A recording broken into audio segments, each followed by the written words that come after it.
We are Geekcentric, and you can be too.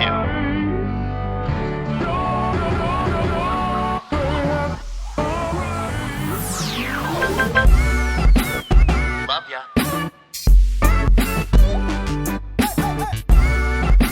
Get home safe, guys. Peace.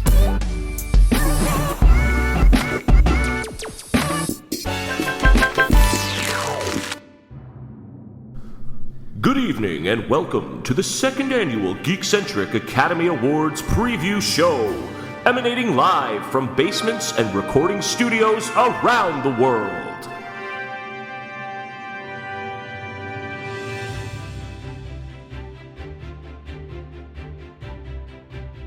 What's up, geeks? In this episode, we'll be giving our thoughts and predictions on some of the biggest awards that will be handed out during this year's Oscars, while sharing our opinions on the 8 Best Picture nominees. But first, if you're joining us for the first time, this is a weekly show covering the world of film, television, gaming, toys and collectibles, and all things geek-centric. On today's episode, we roll out the red carpet for some of the biggest, most glamorous stars of the podcasting world. Joining us tonight, it's his 3rd nomination for guest host. His opinions on movies can often be tough. You can call him a snob or just a film buff. He's a very promising young man. It's Mike Hogan. Oh, my God. I can't believe that I'm here. Wow, I didn't think that I would get this nomination again. I just want to thank my parents, God, you guys, the Academy, the Geekcentric fans. I love you. I couldn't do this without you. And yeah, that's about it. Hello, ladies and gentlemen. How are we all this evening? Doing well. So glad to have you back, man. Thank you very much for having me on. I know how much of a big deal this is. It is genuinely an honor to be on here with you. So I thank you so much for letting me on to talk about my favorite thing in the whole wide world. And yeah, I think as much as I wanted to get you on the wrestling one just because of our connection there, I also think we have a really strong connection just in terms of how much we often disagree on movies. And so I thought it would be great to get your opinion on here because I know how much you love movies and everything. Oh, yeah. So all the private 5 a.m. arguments that we have can now be made public for everyone to see how we get along with one another. But honestly, pre-warning, we do love each other very dearly. So, yes. It's nothing personal. Yeah. Ooh, stepping out of the limo next. If your movie is sweet or sentimental, he's definitely in. If he had his way, every nominee would win. And with a beard like that, he's basically the father of Gnomeland. It's Nate. Gnomeland? Really? Gnomeland. That's what you came up with. I mean, listen, Kevin, I need to thank your mom for creating you. Playing the music now. Listen, bud, I don't want to say that you're short and stout with a nice beard and I'd love to have you in my garden, but... Well, listen, Kevin, I think we should be as nice as we possibly can be to each other because I feel like we're going to be fighting by the end of this. Yeah, we'll start off nice because it's only going to go downhill from here. That's a good strategy. Love you, bud. Can't wait to chat now. And finally, looking so dashing, he doesn't even need a date for tonight's big show. Appreciating technical skill is his philosophy. This guy could one day win an award for cinematography. It's the J-Law of the GTA 6. What up, Just? What's up? I would love to win a cinematography award at the Oscars. That would be I don't even think I would be able to go up on stage and accept that award because I wouldn't be able to process it. But another year, and here we are. After what 2020 has brought us, we get to sit around and talk about some movies. And I don't know about you guys. Like I think, I always find every year with the selection of movies that we have, it's such a reflection on the past year and the things that have kind of happened. And I think this year, out of all the years, you could really see representation of culture, gender, social issues, all sorts of stuff in this best picture category, which, who knows, can it stand the test of time, whatever is the winner. But the nominees always reflect, I feel like, a sort of reflection of the past year. So I think this is a good selection. I agree with what you're saying in that the nominees are often a reflection of the year that we're in. But I do feel when it comes to Oscar winners, it becomes more of where they stand in a year, in 5 years, in 10 years' time. You know, we had Parasite last year, and its look at wealth disparity between the rich and the poor, and that's become something which has been much more prevalent since the last Oscars. So I wonder which of these films will have the same effect. Will we be talking about them in a year, 2 years, 3 years? And that will be the true test of time. Because obviously you've got some like Parasite, as I say, where a year later we're still talking about it, and others such as The Artist from 10 years ago, which appears to have made very little, if any, cultural sort of significant, had any cultural significance at all. It just won the award that year, and then we moved on. So, very interested to see where this batch leads us, and cinema in general in the next few years. Well said. Yeah, absolutely. I'm really looking forward to just see how the some of the people that are up for some of these awards, how it's going to affect their careers. I think that would be really, really cool to see some of these maybe, you know, people that we haven't really gotten a chance to see too often take home an award and see how that boosts their career. But I also just wanted to quickly shout out, at least within Canada, I don't know about you, Mike, but within Canada, how accessible these movies were. I found that, you know, last year you guys had such a trouble finding Jojo Rabbit. And I also remember I tried to find 1917, and it was playing at like one theater in all of Toronto, like twice. And so, I was just really happy that I could find all these on iTunes, Netflix, or Amazon Prime fairly easily. And it didn't actually even cost way too much. Like it cost way less than it would have at a theater for sure. Yeah. It's probably not best if I discuss how I watch some of these films. Well, actually, I crammed them all in the last 24 hours and managed to come up with such succinct thoughts on them. But we've been quite shafted, really, to be honest. Obviously, I know in Canada it appears to be slightly better than it is here, but you look at the US and, for instance, the Warner Brothers HBO Max deal, the day-and-date release of a lot of films, looking at the list of Best Picture nominees, two of them, three, The Father, Minari, Nomadland, they're not even out in the UK yet. Promising Young Woman and The Sound of Metal have only been released in the last week. Judas and the Black Messiah come out weeks later than it did in North America. And it's quite varied. But yeah, it's been tough. I can't wait to get back to the cinema as soon as possible and actually watch these films as they're meant to be seen. Mm-hmm. Well, I mean, unless it's a stinker like Godzilla versus Kong, but I won't get into my thoughts on that one. I won't get into my thoughts on that. That's not. We're here to talk about good movies. And we'll talk about that next year. So we'll talk about that maybe on a future episode. Before we do move on, though, I did want to touch on Nate, how you said these awards might affect people's careers, because I thought it was really interesting that 11 of the 20 acting nominations went to first time nominees. So that's really cool to just see fresh faces sort of emerge as up and coming and prominent stars. But speaking of numbers, before we get to our predictions and our analyses of the best pictures, as I mentioned off the top of the show, I thought it would be really fun to break down this year's Oscars by the numbers. And this is courtesy of Entertainment Weekly. $6.2 million. The highest domestic gross of 2021's Best Picture nominees. And that goes to Promising Young Woman. Wow. Yes. 35 nominations for Netflix, an all-time high for the streamer.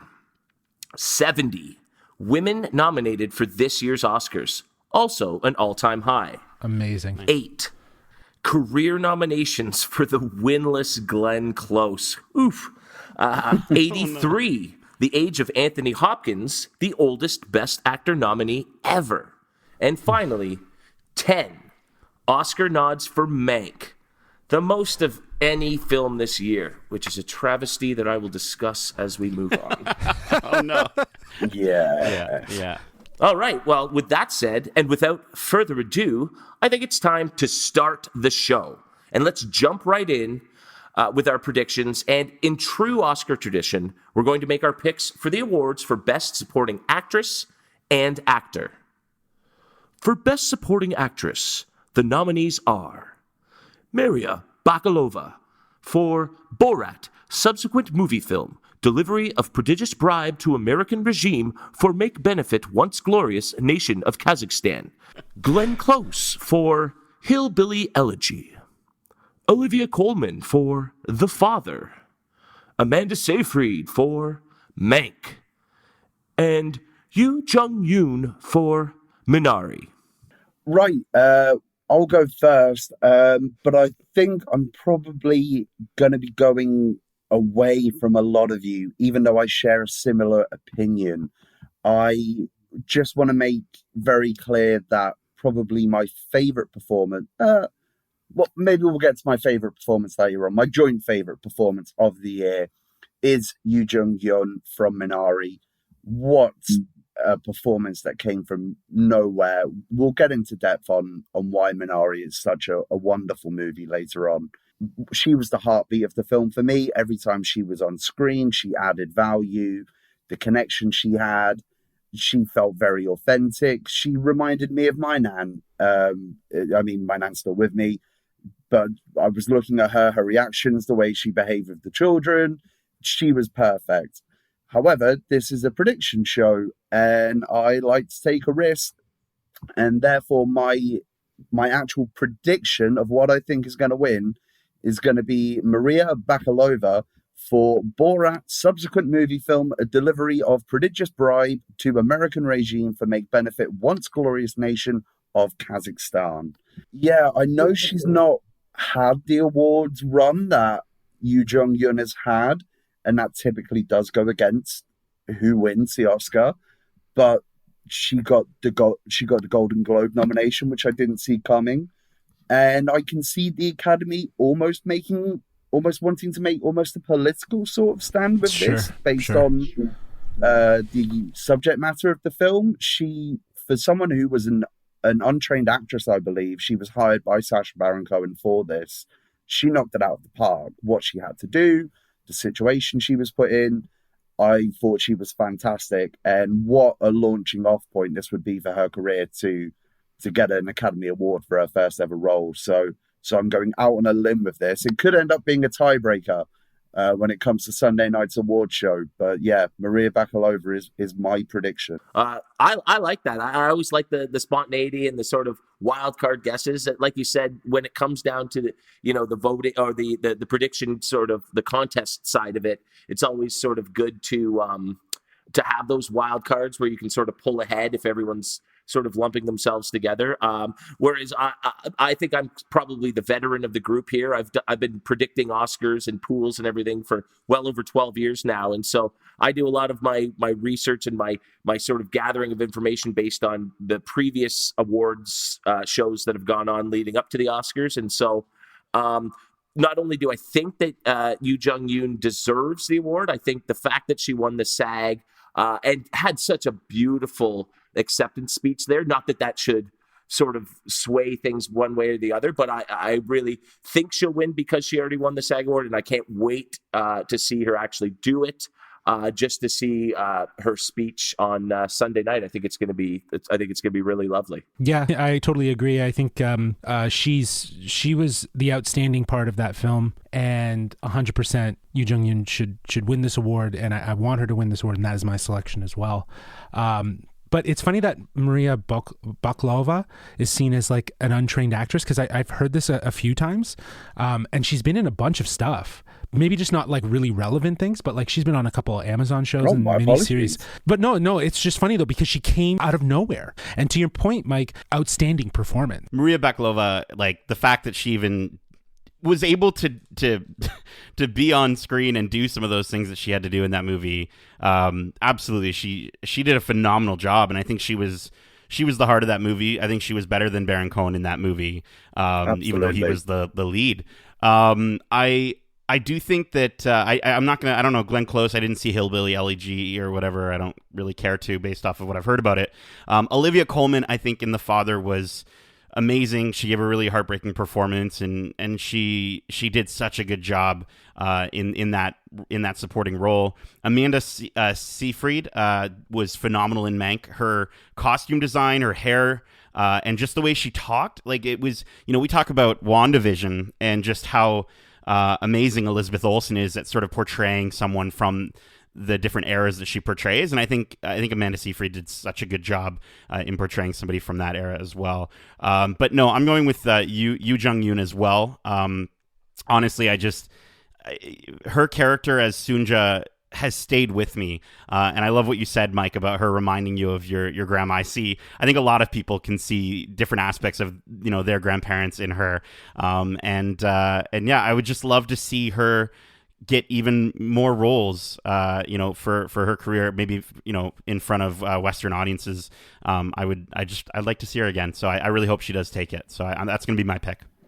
Just an interesting point on Glenn Close that you made there for Hillbilly Elegy. This is actually the first time ever that someone has been nominated for the same performance in the same film for an Academy Award and a Razzie Award. So Wow. It is possible that she wins simultaneously the best and worst performance of the year for the exact same film, which in a sort of sadistic kind of way, I would quite like to see. But yeah, just a little note of history there. But but Kevin, in your monologue there, she hasn't won an Oscar. Like she's been nominated. 0 for 8. It sounds like she's probably going to be 0 for 9. Yeah, right. So But she might be 1 for 1 with Razzies. There you go. There you go. Yeah, well, I don't think we have any Razzie nominees in our next category. For Best Supporting Actor, the nominees are Sacha Baron Cohen, Trial of the Chicago 7, Daniel Kaluuya, Judas and the Black Messiah, Leslie Odom Jr. for One Night in Miami, Paul Raci for Sound of Metal, and Lakeith Stanfield for Judas and the Black Messiah. I'm going to give it to Daniel Kaluuya because I think that he was so outstanding. He had such a presence. He outacted the people around him, and I think in some instances might have brought out better performances from other people just in their on-screen interactions. But yeah, he did an outstanding job. I'd give him the Oscar, and he's been crushing it in the awards circuit already, right? Like he's been killing it, and I can see why. He of all these roles, his stood out as being just so impactful. Yeah, absolutely, Justin. Daniel Kaluuya is my pick as well. It's weird that him and Lakeith Stanfield are both supporting actors at the same time. I feel like Lakeith Stanfield to me felt like the main character just because of he's the first person you see in the film, and so for me that usually but I don't know, I could be wrong there. I do want to say really quickly though that my personal choice would be Sacha Baron Cohen. I think him in his role as Abby Hoffman in Trial of the Chicago 7 was so good that, and it could be something to do with the writing and what have you, but just his portrayal made me want to research more of Abby Hoffman. And so for me, anytime a performance can do that, it really stands out. So I would want it to be Sacha Baron Cohen, but I think it's going to be Daniel Kaluuya as my official pick. Nate, I'm right on board with you there. Sacha had my favorite performance of these 5 performances. I mean, I've only seen 4 of them, but Sacha was definitely my overwhelming favorite. But I think it's obvious that everyone is just going to pick Daniel Kaluuya here. With the Golden Globe, the Critics' Choice, and the SAG. It's I just think it's the automatic go-to that it's Daniel Kaluuya is going to take it. Well, no, because I'm going to stir it up again, Kevin. I'm going to stir it up again. Twice in 2 categories. I actually have quite a bit I want to say about this particular category because there's a lot of reshuffling I'd like to do with it. But first of all, I just want to say my prediction is Lakeith Stanfield. I do consider that he is probably the lead. I find it utterly baffling that they're both considered to be supporting, because if they're both supporting, then who is the lead actor in this film at the end of the day? And for that reason, I would give it to him. I love Lakeith Stanfield. He's in that bracket of actor where I will see anything that he's in, and to see him switch up from his roles in Atlanta and Sorry to Bother You to something like this, just shows his range. He is a magnificent actor, and even in interviews that he does, he's such an interesting person and an interesting character. I'd love for him to take the award. Again, wanted to go a bit different because at the moment you've all gone the same for 2 awards, so tiebreaker time it could come down to this. But in terms of this award in general, there's Paul Raci for a start. I was very happy to see. That was a big surprise. Now, I'm not sure if we'll get on to this point at all. It was nominated at the Globes. I'm very happy to see Leslie Odom Jr. nominated for Best Supporting Actor. I would have liked to see him get it for Hamilton. Now, I know there is some contention as to whether or not it's a film. The Globes categorized it as a film. The Academy didn't. But his performance in Hamilton absolutely blew me away. I would love to see him. I would have loved to have seen him get nominated for that. If I could have picked anyone from One Night in Miami, it probably would have been Kingsley Ben-Adir, who played Malcolm X. I thought he was magnetic on screen. And for Trial of the Chicago 7, I probably would have gone with Frank Langella as the Judge Hoffman. I haven't wanted to reach into my screen and strangle someone quite as much as I did. He was a despicable character. One of the biggest villains in years. Yeah, absolutely. And when you can get that kind of reaction out of me, that's something special. But there are a lot of fantastic performances, and I like when a category provides so much discussion on this, on what role which actor should have been nominated for, what film. It's probably one of the most interesting categories to look at on the night. But I'm going to divert from you all and go with Lakeith. Yeah, I was underwhelmed by his performance, and I agree with you. He's a fantastic actor, Lakeith. I just don't know if this was the role to nominate him for, right? Or for him to actually win an award for. I feel like he was a little underwhelming in comparison to Daniel Kaluuya and just his presence. And I think he was one of the actors that I was referring to, that when he was on screen with him, his acting was so much better. But when he was on his own and like some of those like more dramatic moments, it looked more like acting to me than someone embodying some of those emotions. But Paul Raci, like he could be the upset in this category. He's been around for a while. I'd love to see it. He was also like probably, one of the most impactful characters in the film, just because of how his character felt like a real person. Like he embodied so much of it. So it would be interesting to see him take it as well. With Paul Raci, it was just so grounded and it felt so real. And I will close this out by saying, I totally agree, Mike. Lakeith Stanfield was the better actor of the two from that movie. And this is the second time he's shown up Daniel Kaluuya, because I think his 3-minute scene in Get Out was a better performance than all of Kaluuya's over the whole movie. So I'm just going to put that one out there.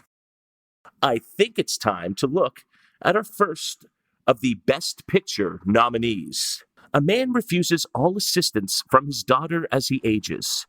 As he tries to make sense of his changing circumstances, he begins to doubt his loved ones, his own mind, and even the fabric of his reality.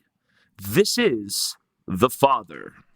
And I know we're not starting on the most positive of notes here, given the movie, but why don't we break down our thoughts on The Father, guys? Yeah, I mean, first off, like, what an incredible performance by Anthony Hopkins. You mentioned he's 83 years old, the oldest in the Best Actor category, and like I'm so used to seeing him in roles where he's the smartest, most capable character in the room.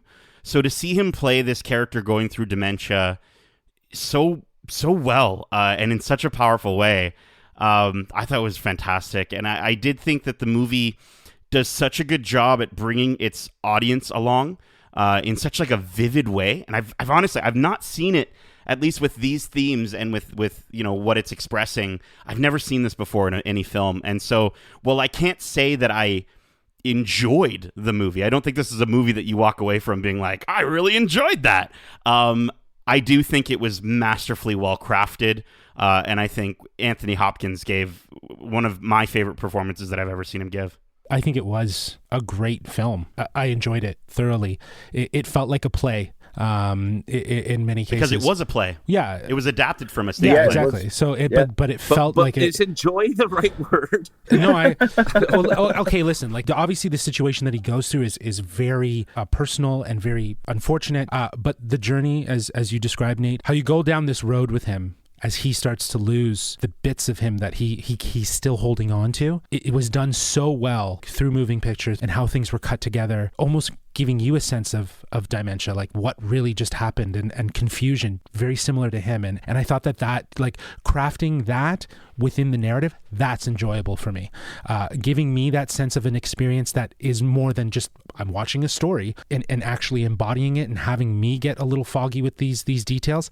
I enjoyed that. So yeah, I enjoyed this movie, and Anthony Hopkins deserves the recognition for the role, and Olivia Colman.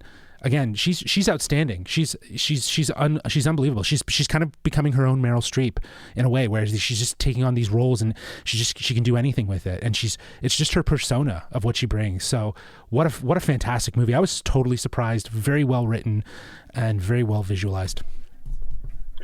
Yeah, I echo everything you say there, Justin. It was one of the last two Best Picture nominees that I saw. I watched this yesterday. I thought it was outstanding. The way that you touched upon, the way that it left the audience unsure as to what they were seeing. What character have we just seen? Is that his daughter? Is that his carer? I thought, excuse me, even other side characters that are in it, such as Imogen Poots, brought a lot to the role, a real warmth as the carer.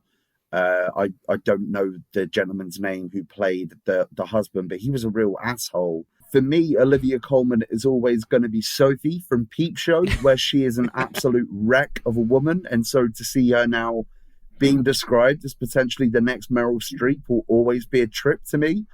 But yeah, just if you've ever seen a family member deteriorate with dementia, seeing their defiance to accept that their condition was really tough to watch. Anthony Hopkins portrayed that so well in the film. I loved the way that the story was told and left you constantly unsure. I would love to see how this would play out on stage as a play, because obviously the staging is going to be entirely different. Olivia Colman played the heartbreak so well, and it is a sad movie. There's no getting around it. It's not trying to just make you cry for the sake of it. It is a very real story. It's very grounded. It's grounded in real emotion. These feel like they are related to one another. There's a lot of love there, and it's a beautiful film. It's one I would recommend, but recommend with an asterisk next to it that, you know, this is a tough watch. Yeah, but yeah, couldn't agree more with everything you just said. That's absolutely it. Yeah, I mean, I'm going to admit I went into this a bit ignorant. I tried to learn as little as I could about the movies, and I thought this was almost going to be like a mystery thriller, and instead it was that was a surprise. It was shocking, and I quickly realized what was going on.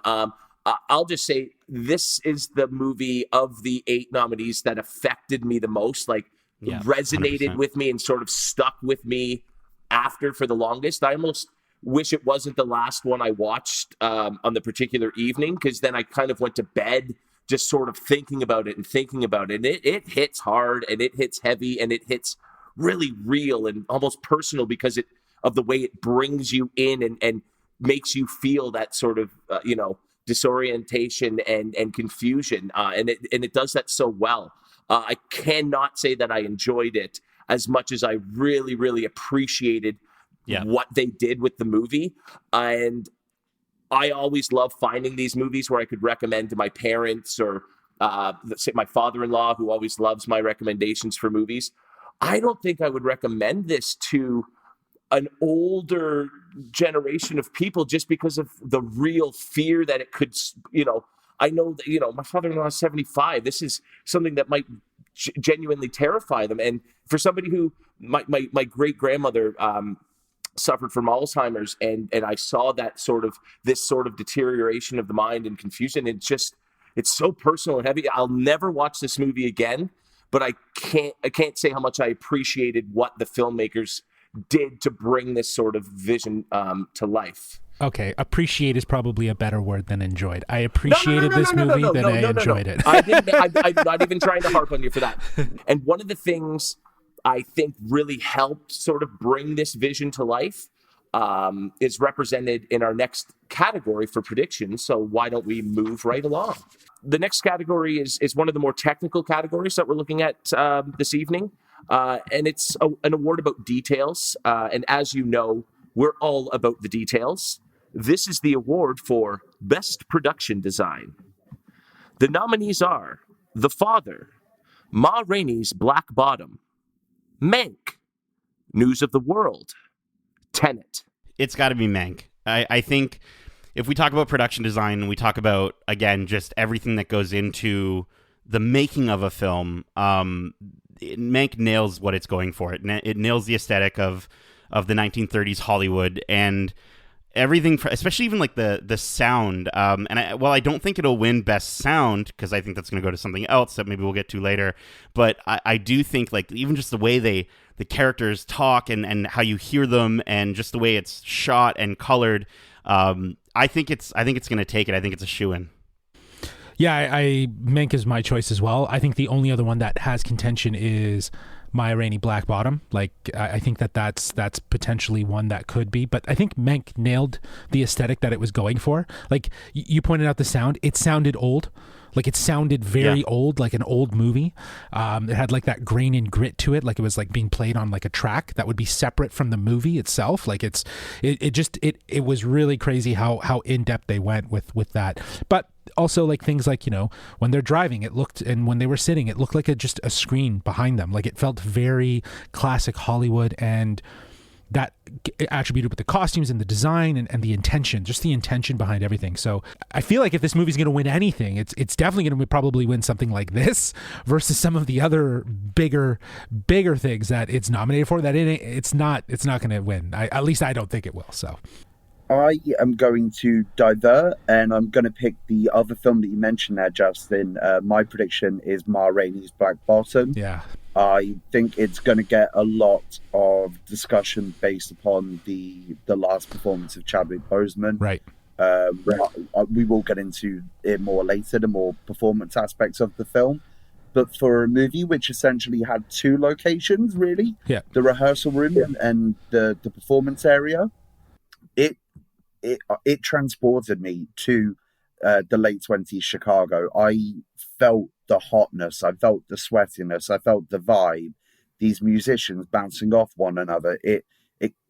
One thing I love about a film is when it can completely transport me, and it certainly did with this. With Mank, I completely agree with what you're saying.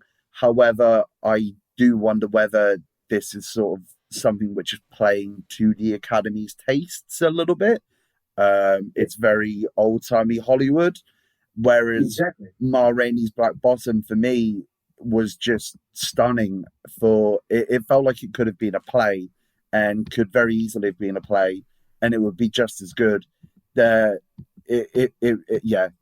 was fantastic for me. I adored it for its production design, for only being able to have a handful of characters and a handful of locations to create a world so big using so little. It takes a great amount of skill, and that is my prediction. I'm going to be obvious, go with the obvious one. I honestly do think Mank's going to take it. You know, like you said, Mike, Hollywood loves a movie about Hollywood, especially old time Hollywood. I just think, you know, it's one thing if you're recreating these enormous sets and your production, the impressiveness is in its scale and how much you put into that. And I think my choice for what should be, I think it should be The Father. I think the way they use the space of that apartment, or the flat as he calls it, and well, that is what it's called, Kev.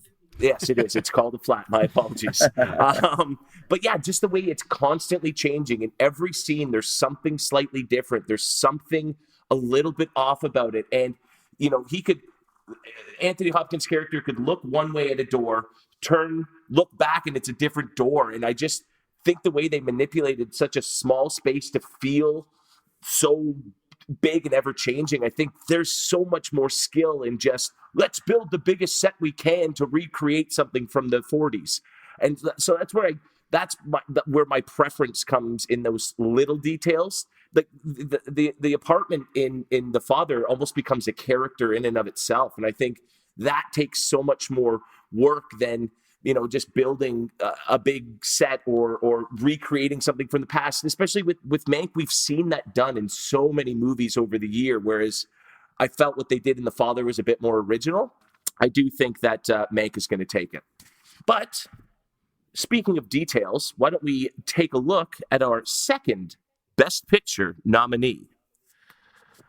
Fred Hampton, a young, charismatic activist, becomes chairman of the Illinois chapter of the Black Panther Party, putting him directly in the crosshairs of the government, the FBI, and the Chicago police. But to destroy the revolution, the authorities are going to need a man on the inside. This is Judas and the Black Messiah. If I can just spring off with a point, not about the film in itself, but just the craziness of this Oscar eligibility period. In a typical year, this movie is not being nominated this year. It was released after the cutoff point. I believe the cutoff point is typically the 31st of December of the year prior. Due to everything and the pandemic, it's been pushed back. I think it's wonderful that this has had a chance to be included. I think it stands on its own merit that it should be included. And if we were in regular times, as it were, I would hesitate to think of many films coming out this year that could beat it. It was a fantastic film to watch. It was tight. It was powerful. It was very, what's the word I'm looking for? It just felt very of the moment. Yes. For timely. now and for everything that we've gone. Yeah, timely. Thank you, Justin. It was very timely for everything that we've seen over the last sort of 6 to 8 months, the protests worldwide. It's an important film and provides a bit of context and history for people who may not have known that or seen that before. So I really enjoyed it. It wasn't my favorite of the nominees, but a very deserving nominee all the same. Yeah, I agree with you. It wasn't my favorite. It was very deserving.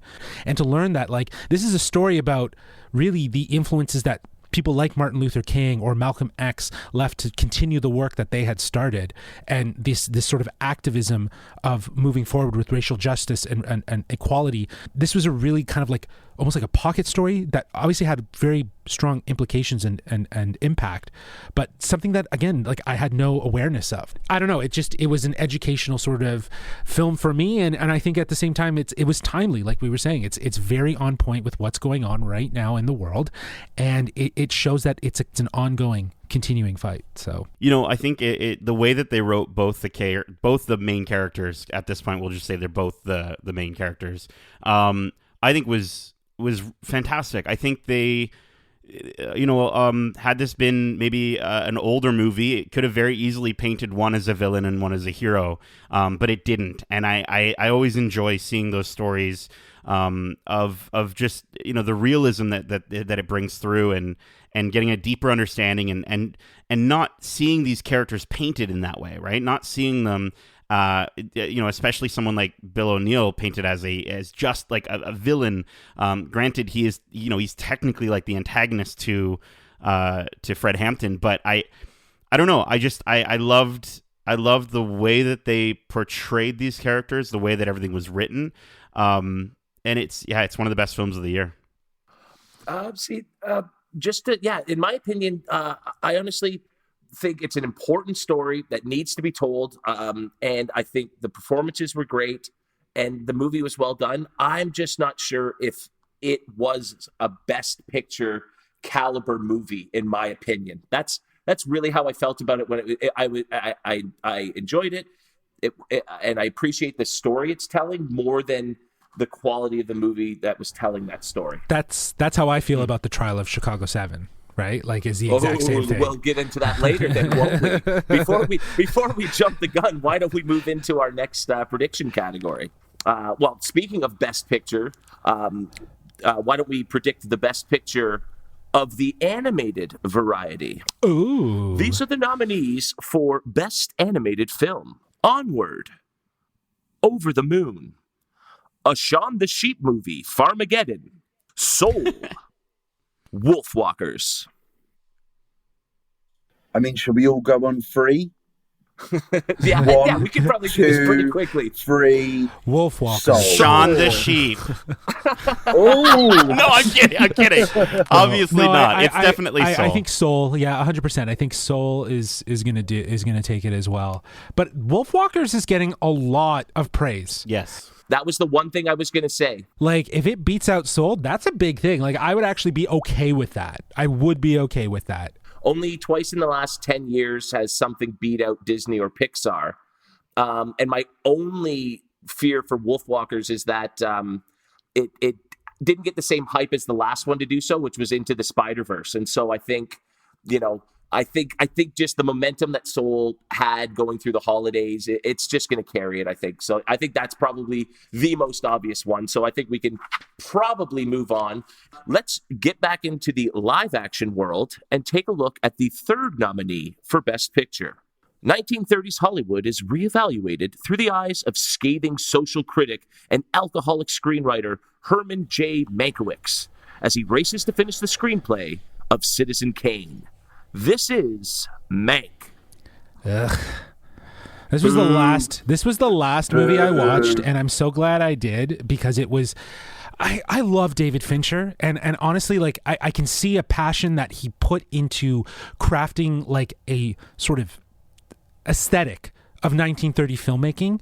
But my golly, like, this was one hell of a awful movie. Like, I just did not, and I know that the only reason that it's been selected by the Oscars is because it's like, it's self-reflexive. Like, Hollywood is like, yeah, we have to have like a nominated movie of our history. Like, we're so important. And the thing is that it doesn't connect to a general audience. It only connects to a Hollywood or a history, I guess, but like more Hollywood. Like, there's probably old geezers that are just like, oh, I remember when this was like a big thing, right? Like, you know.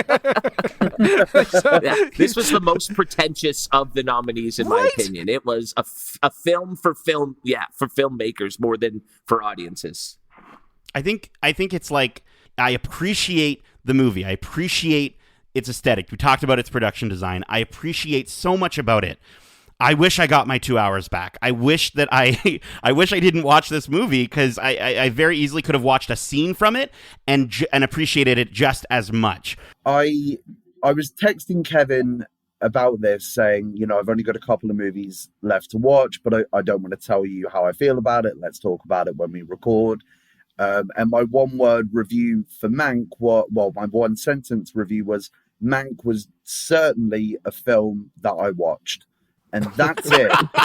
I am the biggest lover of old Hollywood. I love the aesthetic. I love learning about the history, RKO Pictures. I thought the character of Maya and sort of looking at Metro-Goldwyn-Mayer, that was probably the most exciting part of the movie for me. There were some good performances in it, but this just felt like Netflix said to David Fincher, here's $100 million. What do you want to do? And he said, well, I bloody love Hollywood, so I'm going to make this. And Netflix went, sure, we can put this out for consideration. And this is going to be our prestige picture this year. In terms of a love letter to old Hollywood, it did not do the trick for me. If you want a more recent love letter to old Hollywood, which isn't even set in that era, La La Land nailed it for me, nailed the aesthetic. 100%. Yeah, that was a beautiful sort of representation, homage, taking all of the aspects of old Hollywood, making them modern. I don't know what Mank was trying to be. I don't know what the purpose of it was. I felt even the making of it wasn't even like it was about the production of Citizen Kane. That almost felt like it was in the background. And that's such a big mystery, apparently, and who actually wrote the movie. So this is telling a story about like the person who apparently didn't get any writing credit for Citizen Kane. But that's not even the story they were telling, which That's right, probably exactly. would have been more interesting. Yeah, exactly. That would have been far more interesting, and I don't know, it was awful. And yet somehow this was not my least favorite of the Best Picture nominees. But we'll get there. Ooh. All Whoa, right. fighting words. Yeah. I think we can all agree that this was not our favorite film. We mentioned the production design was great, and also our next prediction category. I think it sort of had elements that worked for it for this as well. Of course, I'm talking about the award for Best Cinematography. Sean Babbitt for Judas and the Black Messiah, Eric Messerschmidt for Mank, Darius Wolski for News of the World, Joshua James Richards for Nomadland, Phoeben Papamichael for Trial of the Chicago 7.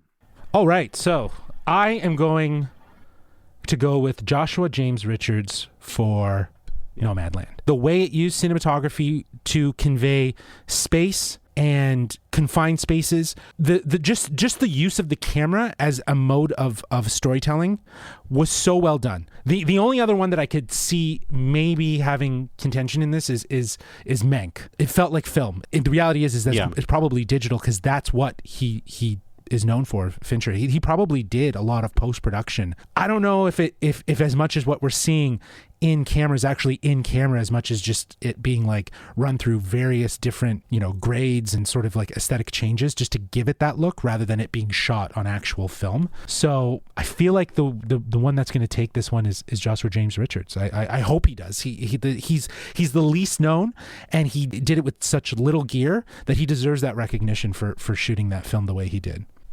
Yeah, I'm going to also go with Joshua James Richards for Nomadland as well.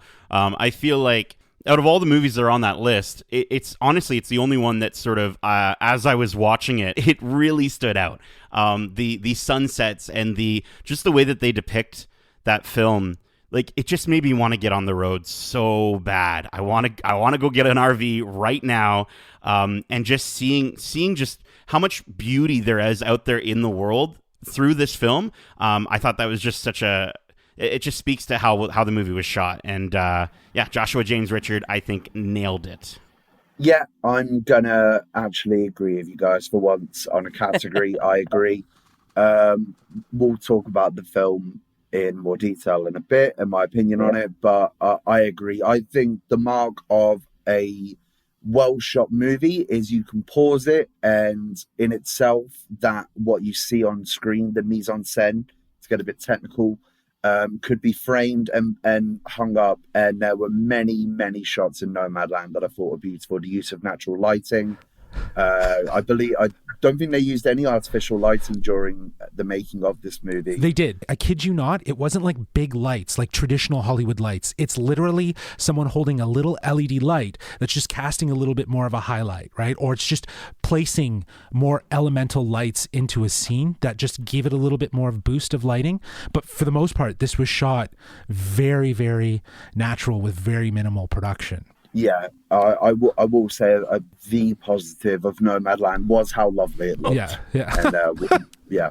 Yeah, I'm going to jump right on that. I have a dreadful, dreadful feeling that Nomadland is going to dominate the awards this year. And this is the only bloody one that I think it deserves. So It was an obvious choice for me. Yeah. Although our next movie wasn't nominated in the cinematography category, I did personally find it a beautifully shot film.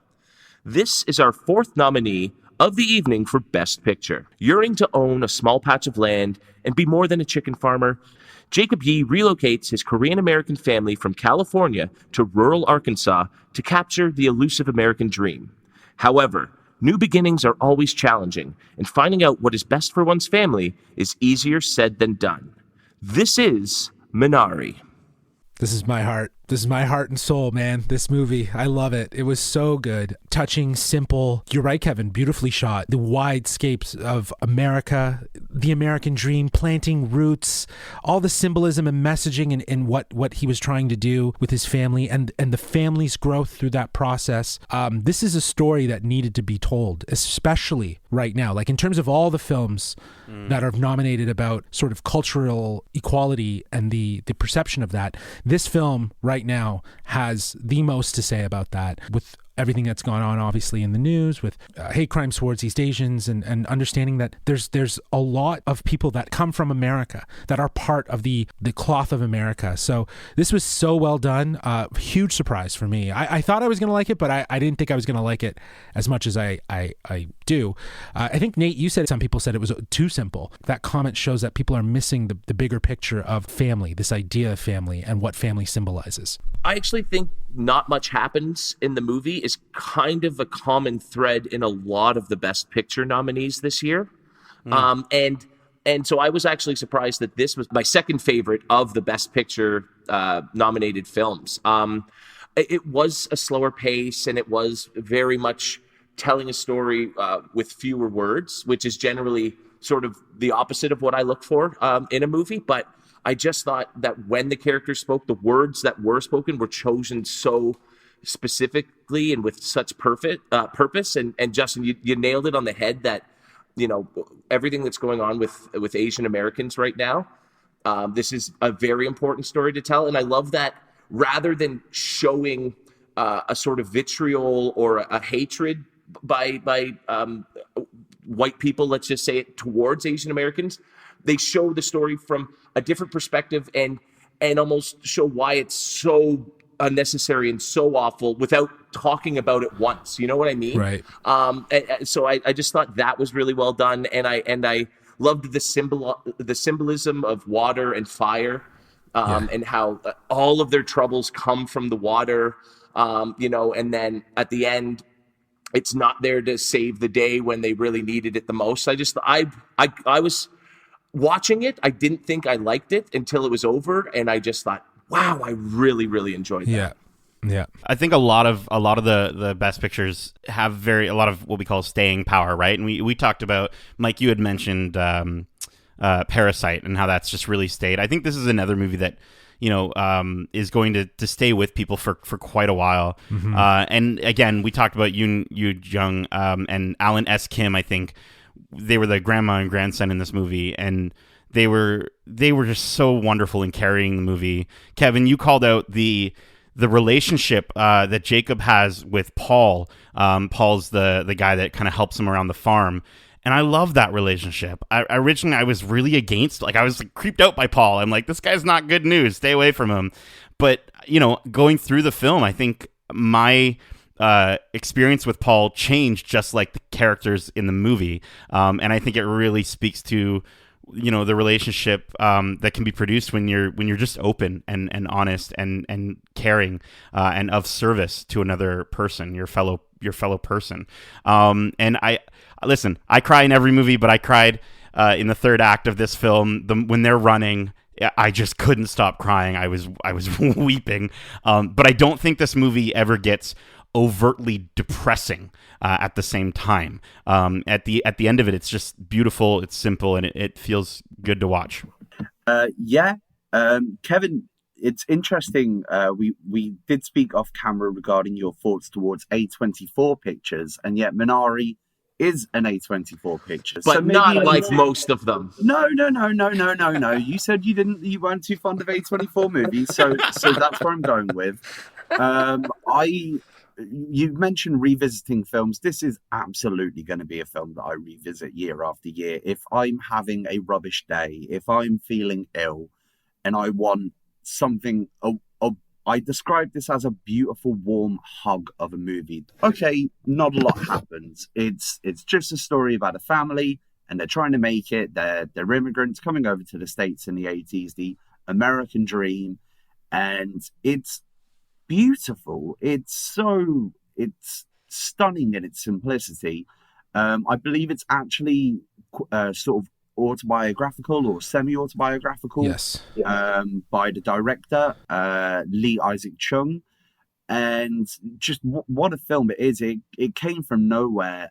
One thing that I was a bit unsure of was when it started to get festival buzz, and I heard the term, "Oh, it's this year's Parasite" thrown around, and in reality, that seems a bit disingenuous at best. That's a little racist too, if you think about it. It's like it's another Korean film. That's essentially the point. People have got, "Oh, it's another South Korean film. It must be Parasite." It's the furthest thing from it. Yeah, and the fact that I really love the fact that it's been nominated for Best Picture here and not Best Foreign Language Picture. Yes, 100%.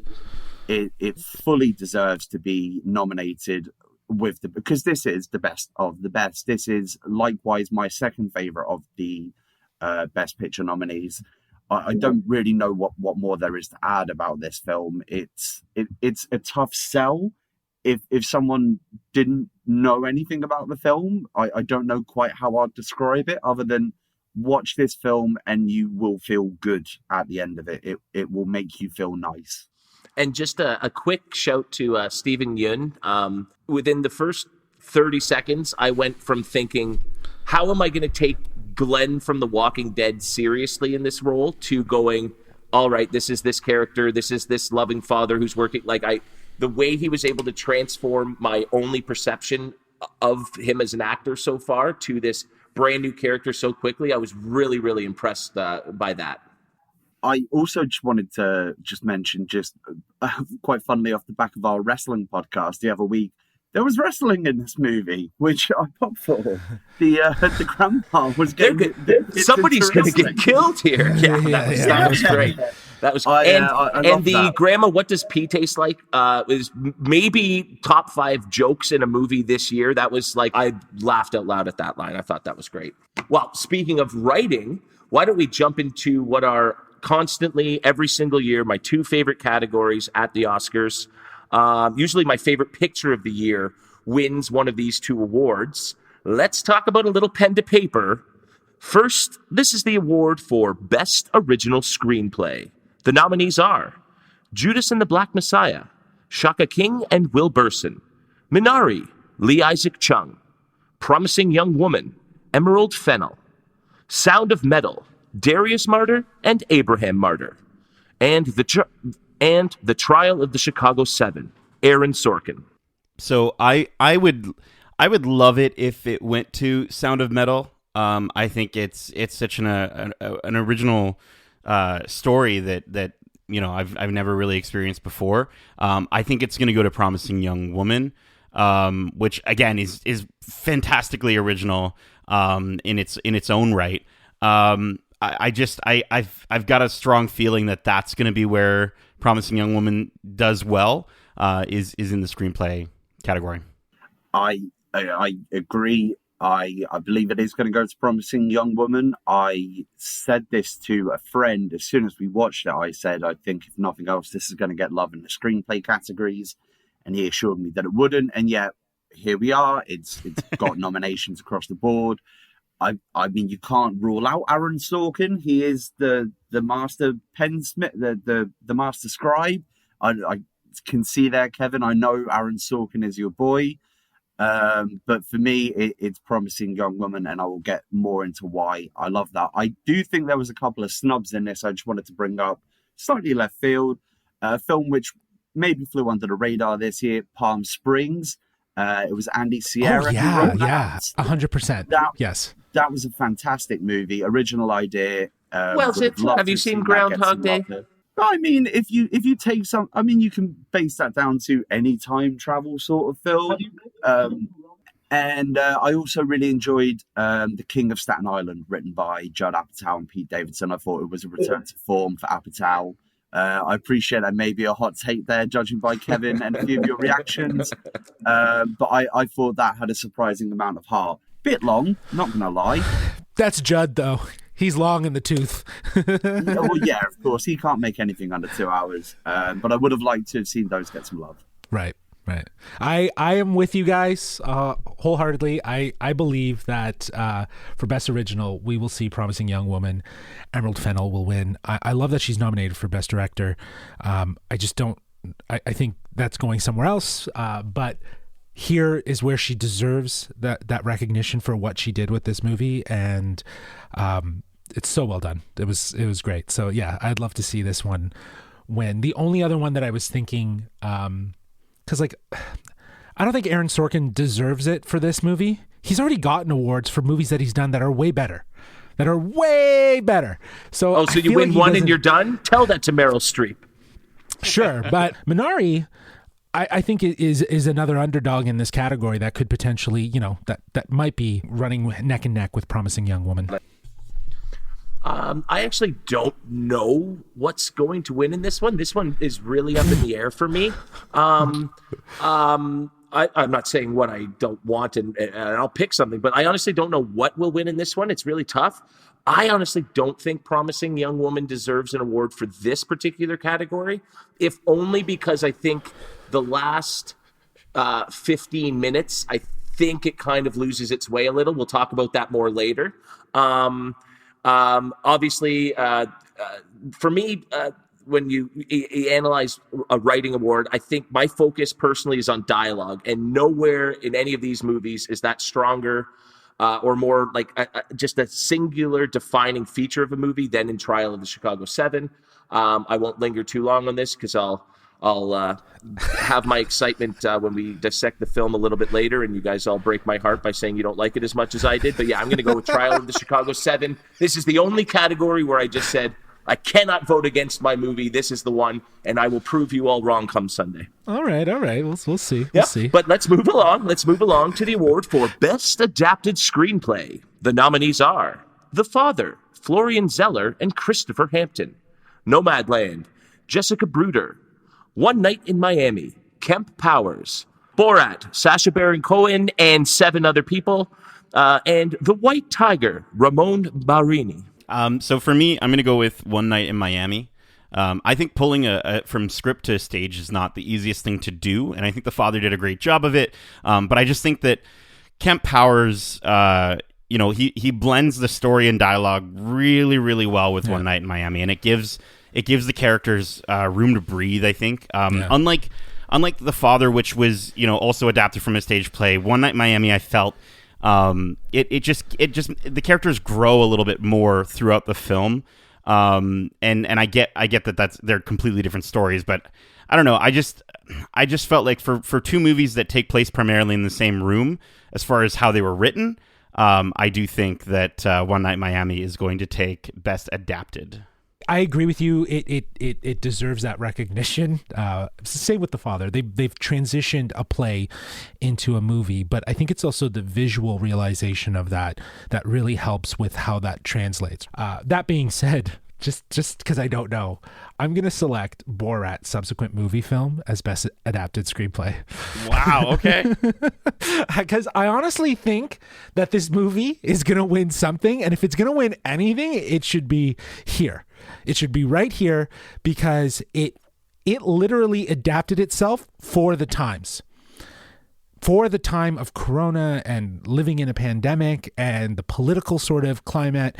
And that will serve, as Mike had mentioned right at the top of the show, like something that people will go back and remember. So I think there's a likely chance that, if it's going to win something, it could win this.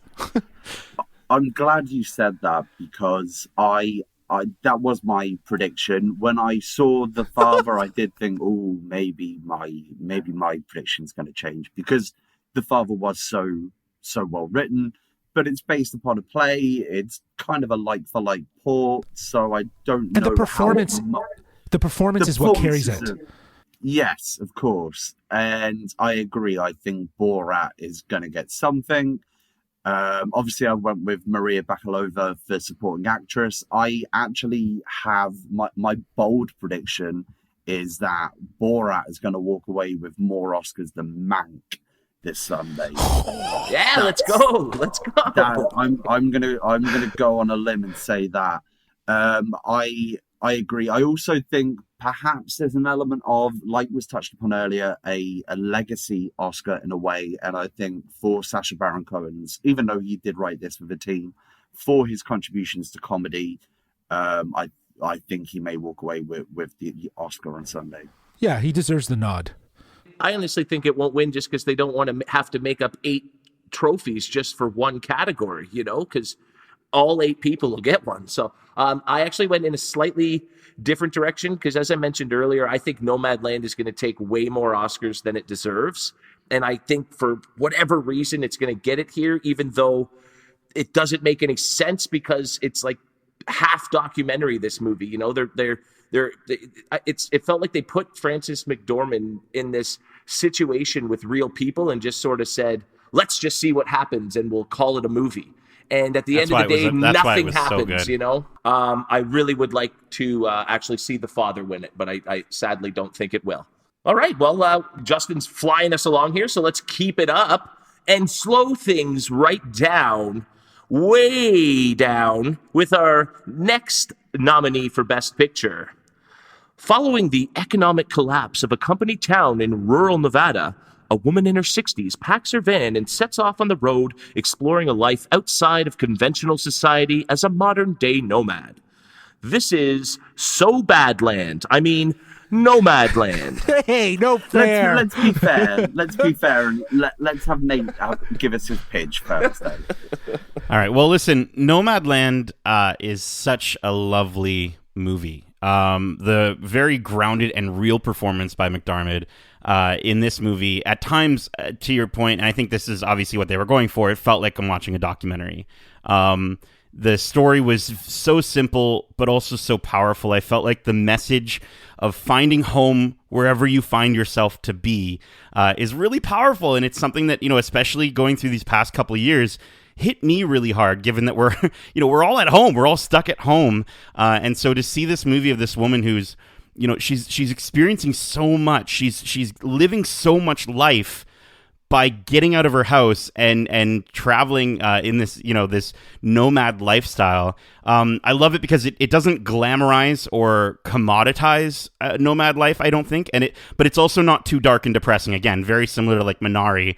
I think it shows, really honestly, it shows very real aspects of living that lifestyle, but also the beautiful aspects and the joys that come from that lifestyle. So I really loved this movie. I out of 5, really enjoyed it. I give it a 5 out of 5 for this movie. Yeah. So, did you ever see that movie a few years ago with Vince Vaughn and Owen Wilson, where they did an internship at Google?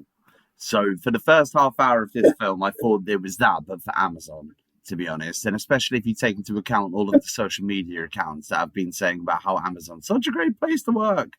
I know we said earlier about Minari was a film where nothing happened and it was great.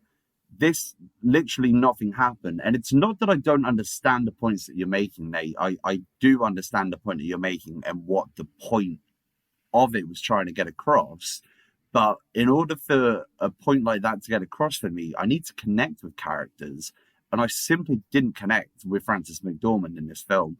There was no one I connected. And I get that part of a nomadic lifestyle is that people come in and out of your life.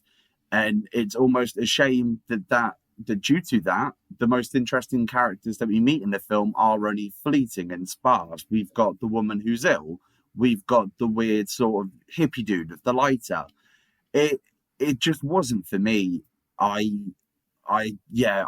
was the least entertained I was by it. It's my least favorite of the nominees. I don't see what it was trying to say that I couldn't have grasped from a Wikipedia article or from a blog from someone who lives a nomadic life. There was a Vice article that I had to endure for an hour and a half, and I'm really sorry because I can see the disappointment in your face, but it absolutely was not for me. Let's continue with the shit kicking. Go ahead, Kev. I want to hear. Honestly, that was. I don't want to beat a guy while he's down. I think. Nate likes bad things sometimes. He didn't make it, so most of the time he does. Yeah. Well, no, but when you like everything, you're bound to like some duds. No, but like specifically about the movie, I just, Mike, you were saying how you couldn't connect with Frances McDormand's character, and I just felt that she was at the exact same place she was at the end of the movie that she was at the start. I didn't feel any real character growth or that she had learned anything from these people. And that felt like it was supposed to be the point of the movie. And it just, didn't resonate with me. Honestly, I said it before. It was like they just made the movie up. They grabbed a camera, got in an RV, and just made up a movie as they went along and went, well, nothing really happened with these very interesting people, so we'll just end it here as she's driving off into the sunset. It was a 1 out of 5 for me. Wow. If only people could see Nate's face during this conversation. If they could see me pacing it was back the face and forth. I was making watching this movie. Yeah, well, if they could see me pacing, it's because, guys, this movie is the best example of what cinema, the power of cinema is. It blurs the lines between documentary and narrative. The story is framed around a character who's fictional, blended into a real life situation with real people that have gone through real grief situations and are figuring their, for lack of better words, their shit out, just very much like she is. She's carrying emotional baggage throughout this entire film, and the way they use space and frame it with her in isolation with these wide-angle lenses, which is all attributed to the cinematography of great, beautiful backgrounds, but just very harmonious shots that give this breath of fresh air to her coming out of her skin and really learning through her connections with nature and people that she has spent far too much time remembering the things that she has lost. While it's important to remember those things in the past, you can't let it hold you back from your future. And that was her resolution at the end of the movie. You're not necessarily supposed to feel it as like a most uplifting, but I think through her journey, you see how she has held on to all of her emotional baggage. And through her interactions with these people, she is able to let go and really travel the road unknown for herself and where she's going to go. So I think this movie is top notch. I would give it a solid 5 out of 5 across the board on everything. And Chloe Zhao, for her to take the challenge of taking a story of an experience and create a character for Frances McDormand, who, by the way, Frances went to Chloe about this movie and said, I want to do this movie. And Chloe made it. She directed it. She edited it. She took so much on to do this film. It really shows. It really shows that there was a passion and a love that was put into wanting to tell the story of a traveling van life and the life lessons that one would learn from that. I kind of feel like we could have had a whole episode of a 2v2 movie combat just for this movie. Mike and I versus Justin and Nate. But I think we've all said our piece, and I'm going to say the only interesting thing about this movie is the fact that for the first time ever, a woman was nominated for both Best Actress and Best Picture, as Frances was producer on this. That's the only interesting thing about this. So let's just Frances McDormand is a treasure as well. She's sure. absolutely fantastic. But if Justin thinks Sorkin's gotten awards for better movies, I think Frances has too. So let's move on to what I think is perhaps one of the unsung heroes of many classic movies. The person that really controls the flow of a picture while also deciding what makes it into the screen and gets left on the cutting room floor. Obviously, I'm talking about the award for Best Editing. The nominees are The Father, Yorgos Lanthimos; Nomadland, Chloe Zhao; Promising Young Woman, Frederick Thorvald; Sound of Metal, Mikkel E.G. Nielsen; The Trial of the Chicago 7, Alan Baumgarten. I'll jump in and start. A movie I rave about constantly. For me, this goes to Promising Young Woman, Frederick Thorvald. I knew nothing about this film going into it, and within 10 minutes I was hooked. The way it moved along, the pace it had to it. I'll get into more why I liked it. I don't want to sort of spill my beans too early, but I would say that. I also want to give a shout out to Sound of Metal, maybe not for best editing, but I think any kind of sound mixing, best Sound of Metal walks it. The way it incorporated sound into the storytelling was something I hadn't experienced before. That was fantastic. But my prediction for this one is Promising Young Woman. Yeah, I think to your point, Mike, Sound of Metal probably won't win editing here, but it'll probably win in the sound category because sound was so integral to that story and how you experienced it. Promising Young Woman, that was kind of like I'm hoping, but I actually think here The Trial of the Chicago 7 will take best editing for the reason that I know that Kevin was talking about in adapted screenplay, which is the dialogue. there's a lot of dialogue, there's a lot of explaining, there's a lot of things going on in that movie. There has to be a very intricate way that you're layering in those visuals and cutting that audio together that I feel out of these movies, it did it best, and there's a lot of information. So See, like, for me, I think editing can define the tone of a movie, and I think Sorkin's script is what did that. That's how he writes. It wasn't how the movie was cut. It's how he writes in general, is these quick cutting scenes and everything. So that's why I don't think it deserves the editing award. The editing is all in that script and how he writes it, in my opinion. I actually think it's going to be Sound of Metal. I agree with Justin that it 100% has to win the award for sound. But I think that just the way they cut it, and you couldn't always see the people, and you couldn't always see what they were saying. And it was, I just thought it was brilliant the way they put you into the main character's shoes as he was experiencing this world for the first time. And so I really think that that's where the strengths come from. I really hope it's either Sound of Metal or The Father, because I think the way that was cut as well, just to again, put you in that character's shoes. That's, for me, where editing really comes into play, is the way those two movies were cut. So yeah, but I'm going to go with Sound of Metal as my official choice.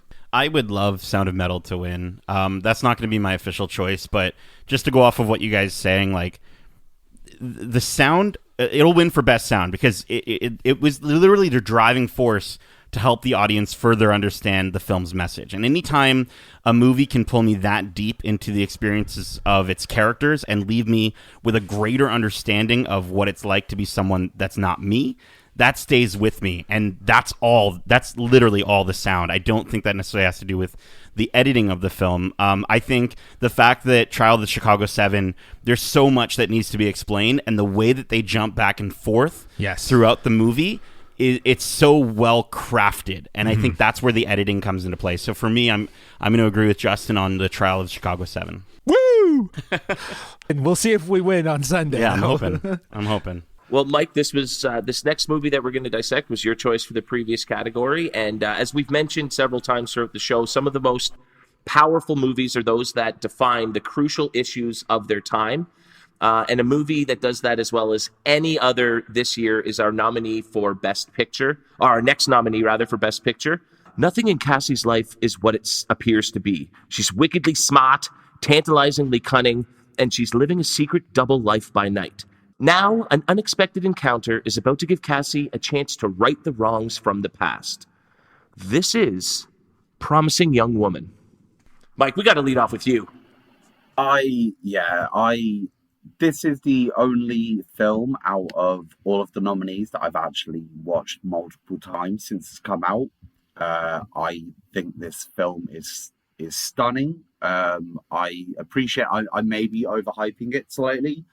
I think it's so important nowadays, where we are seeing so many Me Too movements in professional wrestling. There's speaking out movements.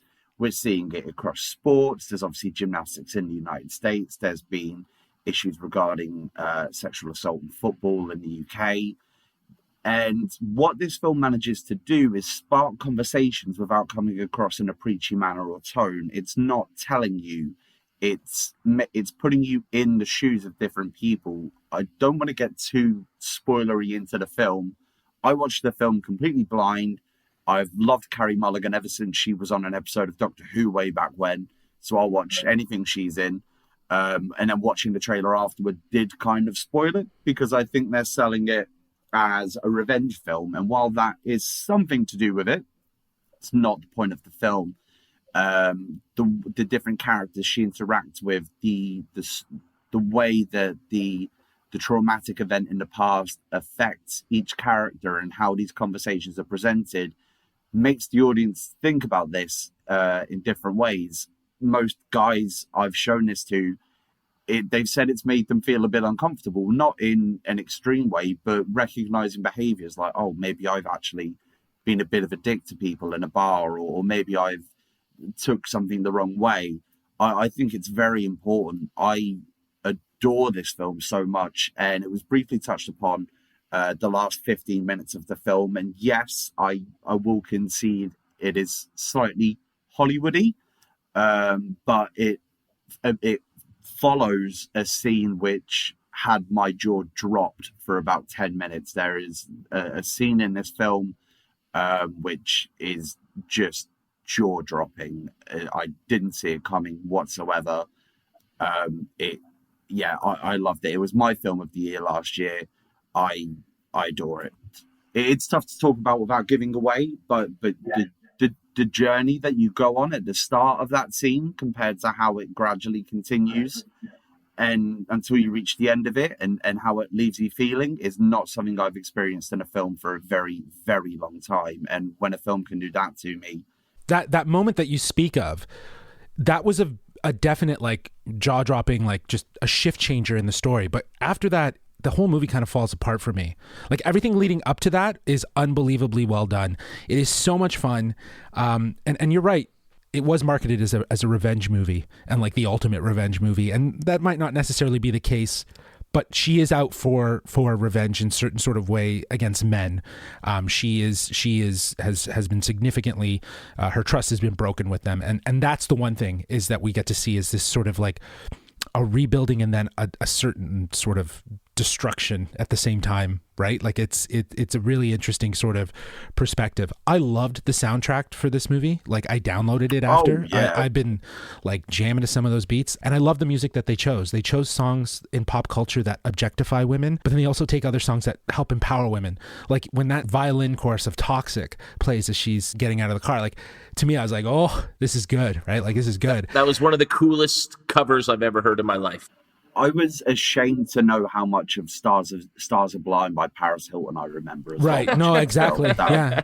And so I feel like that the commentary with the certain sort of elements that surrounded this story as well, like the soundtrack helped to kind of create this sort of, what a depiction is and what the change is. I loved it. I did love it. I think of you as like at 100. I would probably be at like more like a 75.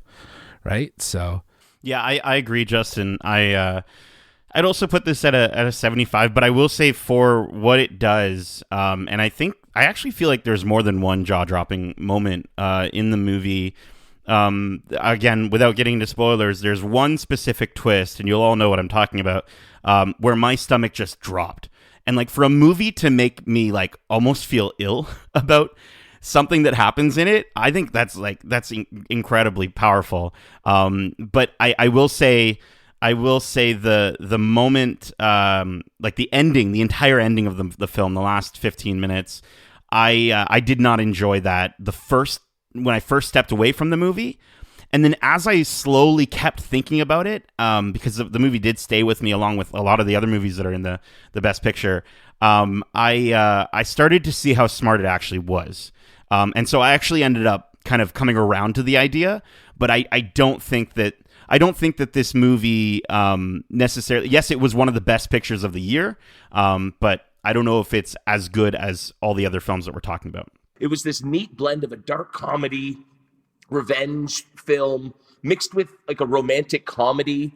And then all of a sudden that really shifts with the scene that I think Nate was talking about. We'll just say, the video.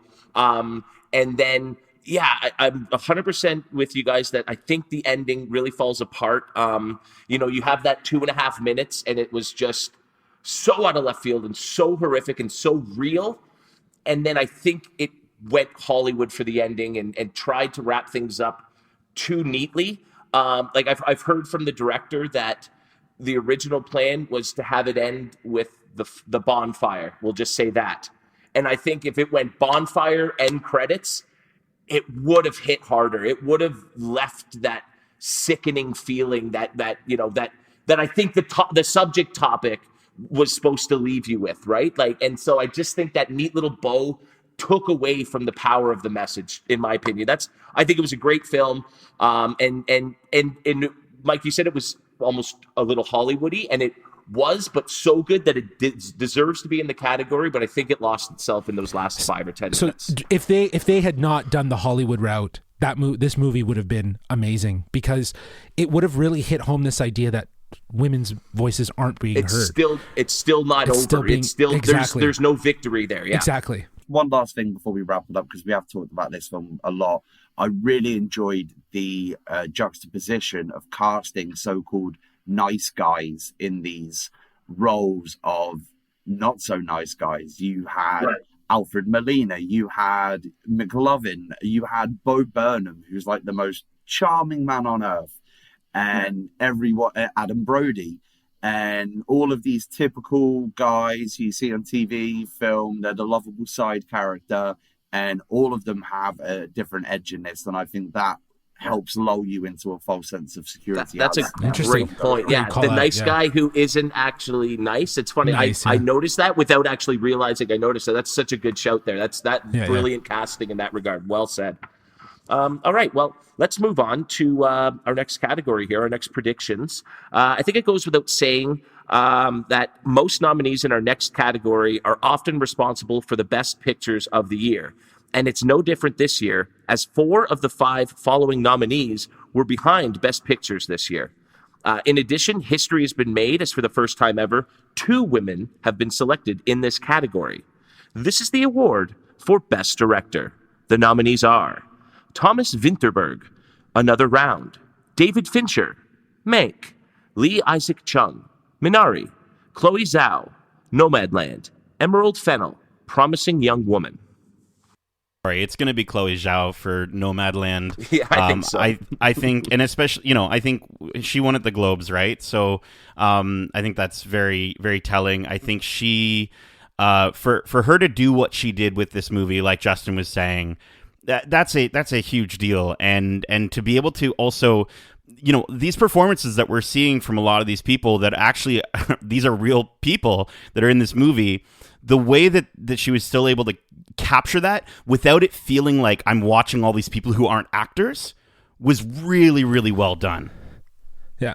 I think the ironic thing here, too, is that you have Thomas Vinterberg, who's a Dogma filmmaker who, in Dogma cinema, it is about filming real life and kind of like doing improv in front of the camera. And this was like a movement that started in I believe the early 90s, and Lars von Trier and other directors from that region of Denmark were very influential in it. Chloe Zhao kind of did her own sort of style of that movie with Nomadland, and she's very likely to win this award because she did it so well. Chloe Zhao is being celebrated as having a huge achievement by blurring those lines between fiction and documentary so well.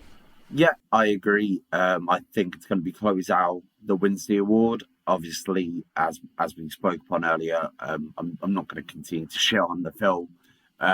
It is a beautiful looking film, and you only get that if you've got a real life in a camera.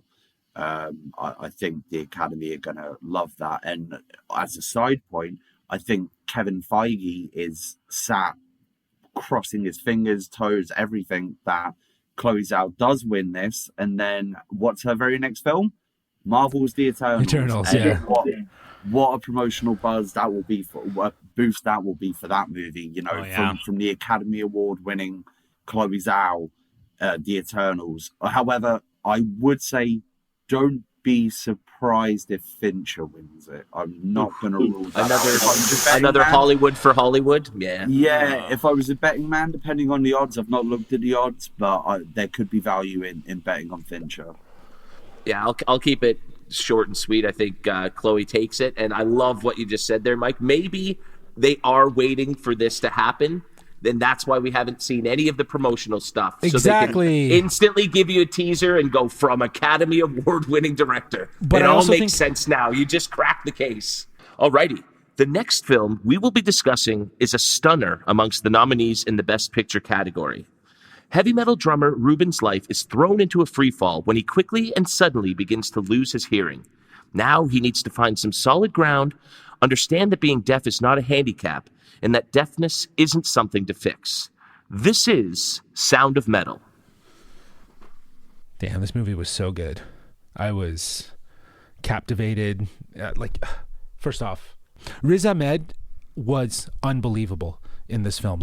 To go from to see the range of his acting and his character in this film was incredible. Like right in the middle, when he's really settling into his way of life, if you will, he is embracing it wholeheartedly, and it's doing him good. You see the good that it's bringing out in him as he starts interacting with the kids more and finding ways to interact with them and sharing his passion and love for music.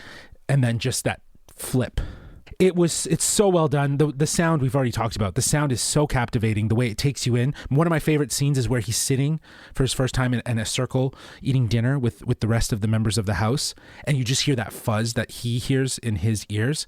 And then there's just a straight cut, and it's a wide of the table, and he's on the other end, and you just hear the actual ambient noise of what it's like to be in a room full of deaf people, and that there is still a lot of noise, like people banging tables and, you know, like tapping and like just all these certain sort of things. And laughing and forks clanging and everything. Yeah.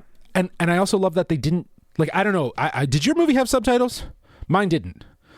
So the way that they used subtitles was very purposeful, right? So very purposeful from the sense of as the character grows and learns more and more, then they start introducing more and more subtitles. So that's just to help us as the audience feel even more, just like the sound design does. I think that was such a great choice. Exactly. And so that to that point, the fact that they didn't have subtitles running for when people were communicating, it just put you in that space so much more and really trying to figure it out. You were in that journey with the character. So bravo, this movie 100% deserves to be on this list of best pictures. Yeah, I want it to, I really do want it to win. It's such a really beautiful film, and it does one of those things, as I said, that it just, anytime a movie that can sort of put its audience in a place where they're able to take away and learn more about, you know, another culture, is massive and has a lot of staying power. And you know, it's interesting. We have a woman at my work. Shout out to Jane. She is deaf. She basically is, because it's kind of slow right now, she's teaching us all in the store sign language, and it's just really, really cool to experience that. I learned my ABCs in one day with her, and I straight up asked her, I'm like, hey, listen, is this getting really annoying for you? How many people are coming up to you and asking you, how do you say this word? How do you say this word? She just very wholeheartedly was like, no, I love it. I love it because I'm able to connect more with you guys, and that's the message of this film for a big chunk of it. And I love the way that it ends in a way that you don't expect it to, and I think it's just so good. No, he sits still. He actually sits still, right? Like he took. Right, so I think that's a very point moment because he's taking in now something else of life. Not only just that, I mean, we've spoken about the character's journey into deafness and how he progressed with that. I also thought this was a very poignant touch on addiction. The whole time I was watching it, and he felt like an addict in terms of how he was trying to get money to get money for his cochlear implants. Yeah, and I was on edge, thinking, please don't use, like, you've been clean for so long. I really don't want that. And that wasn't even a focal part of the film, but the character was so fleshed out that you automatically cared about it. I believe Riz Ahmed actually learned American Sign Language for 4 months, lived with a deaf community in order to nail this. Again, similar to Olivia Colman, I know Riz Ahmed from a British film called Four Lions, which is a mockumentary comedy about the 4 world's worst terrorists. If you've not seen it, watch it. It's a trip, especially if he becomes an Academy Award winner on Sunday. But no, I thought the exact opposite. You mentioned, obviously, he got his moment of silence, but the non-Hollywood ending for me came from the fact that while Riz was the main character in this film, his partner also went on a journey that was mostly unseen. Yeah. And at the end of the film, they both ended up where they needed to be and were at peace with it. Yes. And that's and that's where I was really calling it out in terms of, I didn't expect that. You know what I mean? I didn't expect them to revisit that section of his life and for it to turn out that way. Again, we don't want to spoil too much, but it's nice to see Hollywood show that, you know, you can end a relationship and it not be horrendous arguments, and both realize and reflect that you've grown. I I love that. I love that aspect. Well, yeah, they both came into each other's lives, gave each other what they needed, and then they saved each other. There was different endings. Just one last thing: the slide scene. The slide scene was maybe the one of the most beautiful scenes I've seen all year. Oh, wow, just yeah. the connection that was made there. Probably where the name of the movie came from or inspired by. If you've seen the film, you know it. If you haven't seen the film, you will know it. Absolutely beautiful sequence. Yeah, I think you guys have nailed so much of what really works about the movie, so I won't talk too long, but one thing that stood out for me, I almost draw sort of a comparison to Nomadland, in that Nomadland had a lot of real people feeling like real people, and in this one I thought your three leads just felt like three ordinary people. The acting from those three characters was just so extraordinary that it didn't feel like Hollywood actors. It felt like real people in a real environment, and I think that just made the movie work so much. That might be, other than the incredible sound and editing, I think that for me was my probably favorite, was those three performances just making the movie work for me so well. Well, and speaking of acting and performances, the next two categories that we're going to predict here really saw a mixed blend of, I think, both powerhouse and nuanced performances. Both categories feature examples that range all over the acting spectrum. First, let's look at the award for Best Actress in a Leading Role. The nominees are Viola Davis, Ma Rainey's Black Bottom; Andra Day, The U.S. versus Billie Holiday; Vanessa Kirby, Pieces of a Woman; Frances McDormand, Nomadland; Carey Mulligan, Promising Young Woman. So I think, so I watched Ma Rainey's Black Bottom today, actually, as of our recording, and Viola Davis, is such a powerful presence on screen. The way that that character, she's transformed. I wouldn't imagine that she, like, I didn't know it was Viola Davis. Like, I'm watching it, I'm like, that's not Viola Davis. This is Ma Rainey. I will say, though, Carey Mulligan, I think, also had a fantastic, the way that she can switch that moment in the movie, which we obviously we talked a lot about Promising Young Woman, but the way when she makes that switch, that one moment is one of the best things that I've ever seen from a Best Actress. But I do think that the award is going to go to Frances McDormand for Nomadland. And again, just the way that she was able to be such a... Yes, we know that she was one of the ones that was actually acting, and she's a fictional character. But she just was so grounded in reality for me in that movie. I do think she is going to take Best Actress.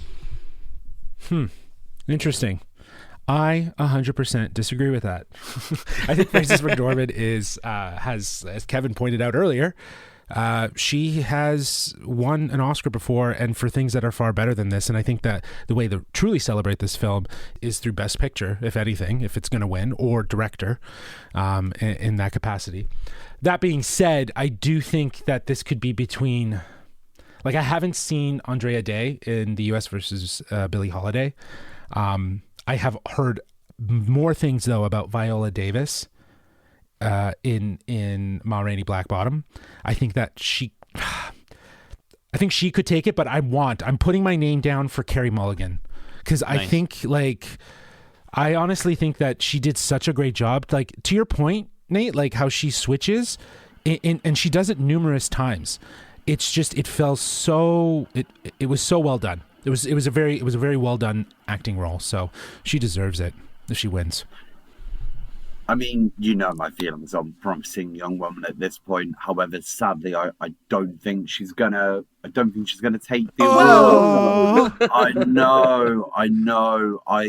My prediction is Frances McDormand.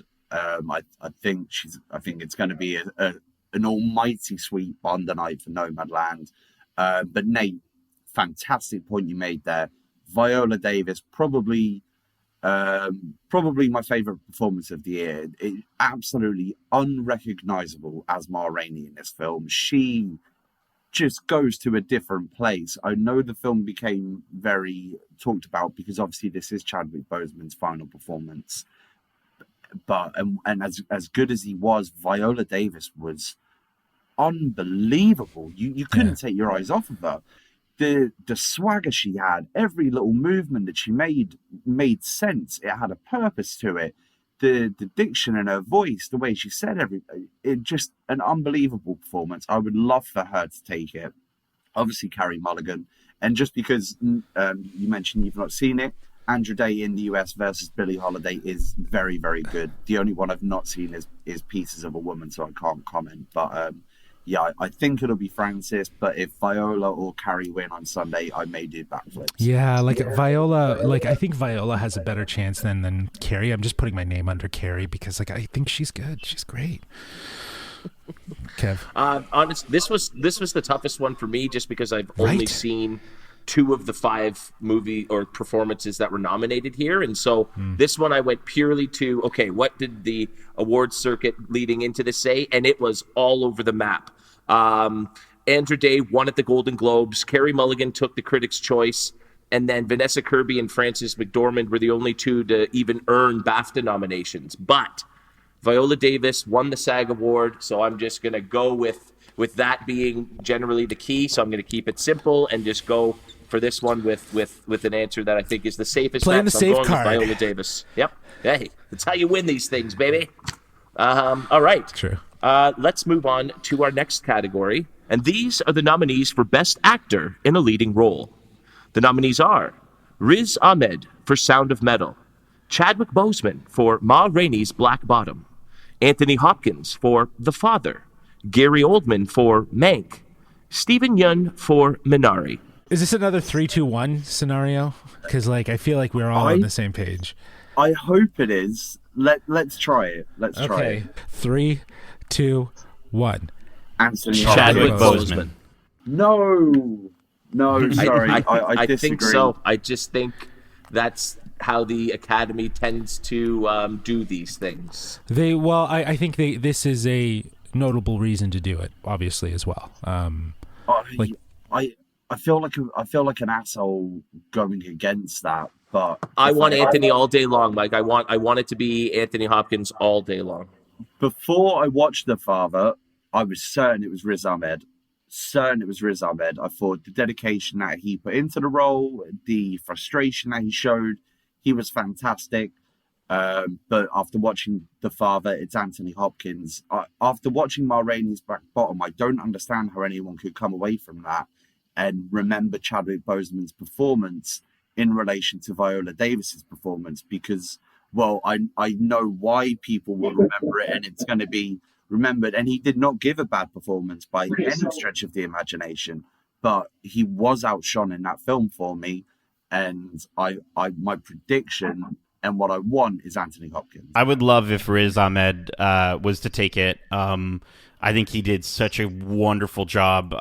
Again, we talked about Frances McDormand being so grounded, and again, this is a character that felt so real, as we mentioned.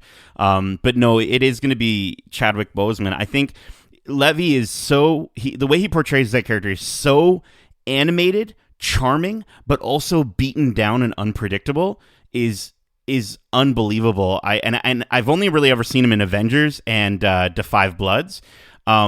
But he's so capable of playing these characters that go beyond him as Chadwick Boseman. The character on the screen, much like how we just talked about Viola Davis, that wasn't Viola Davis. I actually didn't feel like that was Chadwick Boseman. It was such a really, really wonderful performance. I didn't see Black Panther there, right? I didn't see his character from the Five Bloods. I saw Levy, and it was just, I think he just did a phenomenal job. So I do think Chadwick Boseman is going to take it. Yeah, I feel like the award's going to go to Chadwick to pay respect to him, more so than necessarily his performance. And I don't mean any sort of ill content in that, but in this category, if he was around, he wouldn't have won. And I don't, like, it hurts me to say that, but like I just feel like the reason why he's passed is probably why he's going to get this award win. But yeah, I think that, you know, there's such a great list of actors here. The only person I thought that was like kind of underwhelming was Gary Oldman. I felt like Gary Oldman was playing Gary Oldman. It was an un-Gary Oldman-like performance. I just felt like Gary Oldman. I thought he was the best part of Mank, to be honest with you. But that's a low bar. Yeah. Well, that is true. That is true. But speaking of Chadwick's sad passing, I thought, like the Oscars do every year, I thought we'd take, just a quick moment to sort of pay tribute to some of the people who've given us countless memories, laughs, tears, and cheers over the years. The in memoriam portion of the Oscars is often one of the most poignant parts of the show. And while obviously we can't mention everyone that we were saddened to lose, I thought it would be nice to maybe just share one or two of those losses that really affected us the most. Yeah, I think that's a great idea. Obviously, Chadwick Boseman was such a huge, shocking loss to fans around the world. To lose someone at you wouldn't even say the height of their fame, but think about how much more he could have done as well. It's tragic. Yeah. As I say, I'm sure we've all got different people we felt different connections to. On a UK level, Barbara Windsor sadly passed away at the end of last year. She may not be familiar to many people that are listening right now. She was a UK icon. She starred in near enough all of the Carry On films in the 60s, and then became a legend in the UK soap EastEnders as the landlady of the Queen Vic. And she sadly passed away. And Fred Willard, I also want to make note of as well. He made me laugh so much. It was a real shame to see him go. It's hard to only name a couple because we did lose so many. But yeah, I'm sure you guys. Yeah, I mean, there might be bigger names and actors who maybe had more of an important and lasting role. But for me, it was Fred Willard. I think that it's so nice that one of his last roles was such an endearing and sweet role, and that was obviously as Phil Dunphy's father in Modern Family. But for me, he'll always be my favorite part of the Christopher Guest movies. He was just so incredible in Best in Show and A Mighty Wind that that one hit me really hard just because of what those meant to me. And then obviously a big name, Sean Connery, James Bond himself. And I grew up with James Bond. And so that was really, but he'll always be Indy's father for me. As much as he is James Bond to the world, he'll always be Dr. Jones for me. Yeah, for me, Canadian Christopher Plummer passed away. And the most recent thing that I've seen him in was Knives Out. And he's so well-rounded as a character actor. And he was just so great at sort of, he could be your loving grandfather. He could be mischievous. He could be a villain. And he had a career spanning all the way back to like the 50s, I want to say. And so, for someone to just be around that long and work so much as he did, oh man, I definitely am going to miss Christopher Plummer. Yeah, it's a real shame, and we'll miss all of them. And for those that we haven't mentioned, at least on Sunday, the Oscars, it's a great chance to reflect on the amazing work that these people have all sort of given us that we'll be able to cherish and have forever. But let's move on to our final of the Oscar nominees. And honestly, I did it in alphabetical order, but I am very happy that I've saved the best for last. Here's our look at the final nominee for Best Picture of the Year. What was intended to be a peaceful protest at the 1968 Democratic National Convention turned into a violent clash with police and the National Guard. The organizers of the protest, including Abby Hoffman, Jerry Rubin, Tom Hayden, and Bobby Seale, were charged with conspiracy to incite a riot. The trial that followed was one of the most notorious in history. This is the trial of the Chicago 7. I think. All right, I'll jump right in on this one. This was the movie I was looking forward to most this year, and it didn't disappoint me for a second. I was hooked. I was sucked in, and I was absorbed in it from start to finish. I think the pacing of this movie is just absolutely incredible. It's just frantic. It's boom, boom, boom in your face the whole time. And, I know, Justin, you were saying that has a lot to do with editing, and I'm not going to say it doesn't, but I also think every second of this movie feels like it's filled with a piece of dialogue, and not just dialogue, but Sorkin dialogue. And so I really just think that it's that dialogue that carries this 2-hour runtime, makes it feel like it's about 45 minutes. And then on top of that, you get these incredible performances. Jeremy Strong is so good as the doofus sort of stoner hippie. Sacha Baron Cohen turns in my favorite performance that he's ever done. I just thought it was so, for somebody who's so loud and bold and outrageous most of the time, it was the subtlety of the performance that really connected with me. I hate when a British actor can't do an American accent, and Eddie Redmayne had such a convincing, he felt real and authentic. And then Mikey mentioned it earlier. I just think Frank Langella, he's the best villain I've seen in a movie in years, and that all just culminates in. I mean, it's not historically accurate, but none of Sorkin's sort of biopic or sort of historical movies are. He fantasizes, he fictionalizes them in a way that he does. Yes, and I love that about it, because it was in looking, what actually did happen that I learned more about the case, and so at least it led me to find out more about it. And so I just think top to bottom, it was my favorite movie of the year, and it is the only Best Picture nom that I'll ever watch again, probably, and I've already seen it 3 times. So, wow, yeah, I think this was probably it's a very underwhelming movie from Aaron Sorkin, in terms of it just felt safe, and like the whole film kind of feels like, obviously it's trying to do the right thing about sharing a little bit more about historical moments in the past and the relevancy of certain people in those moments, but like I feel like he did this so that he could get like it into the Oscars. It just feels very contrived. It didn't feel like it was as intentional as some of his other films that he's done. And I get that, taking on the task of being a writer and a director, and that desire to probably want to do that. You want to see your work in the best representation, and I don't know. I just feel like this could have been directed by someone else better, and his words would have still mattered and been as impactful. And maybe then, and still have the same characters and the same actors. It would be really interesting to see what the film could have looked like. I don't know. It makes sense why it's in Best Picture though, for its historical references. But I don't know if it doesn't even deserve a nom for Best Picture. I don't think so. Nate, you got to talk before I get angry here. Yeah. Hold on, Kevin. I'm holding you back. Don't. I felt with Trial of the Chicago 7, I understood the movie so much more than I thought I would going into it. Maybe I'm not the smartest cookie in the bunch here, but Mank I couldn't follow at all. I could not follow at all what was going on for the majority of the film. And it was just felt too like they were just the way they were writing. I get why they were writing that way, but Trial of Chicago 7, like I feel like Sorkin, there was the opportunity to go that route of sort of writing it too smart. But I don't think he did. I think he did it at a level that audiences could understand, and in a way that I think it's absolutely deserving of being in Best Picture. I really enjoyed it. It was a nice surprise.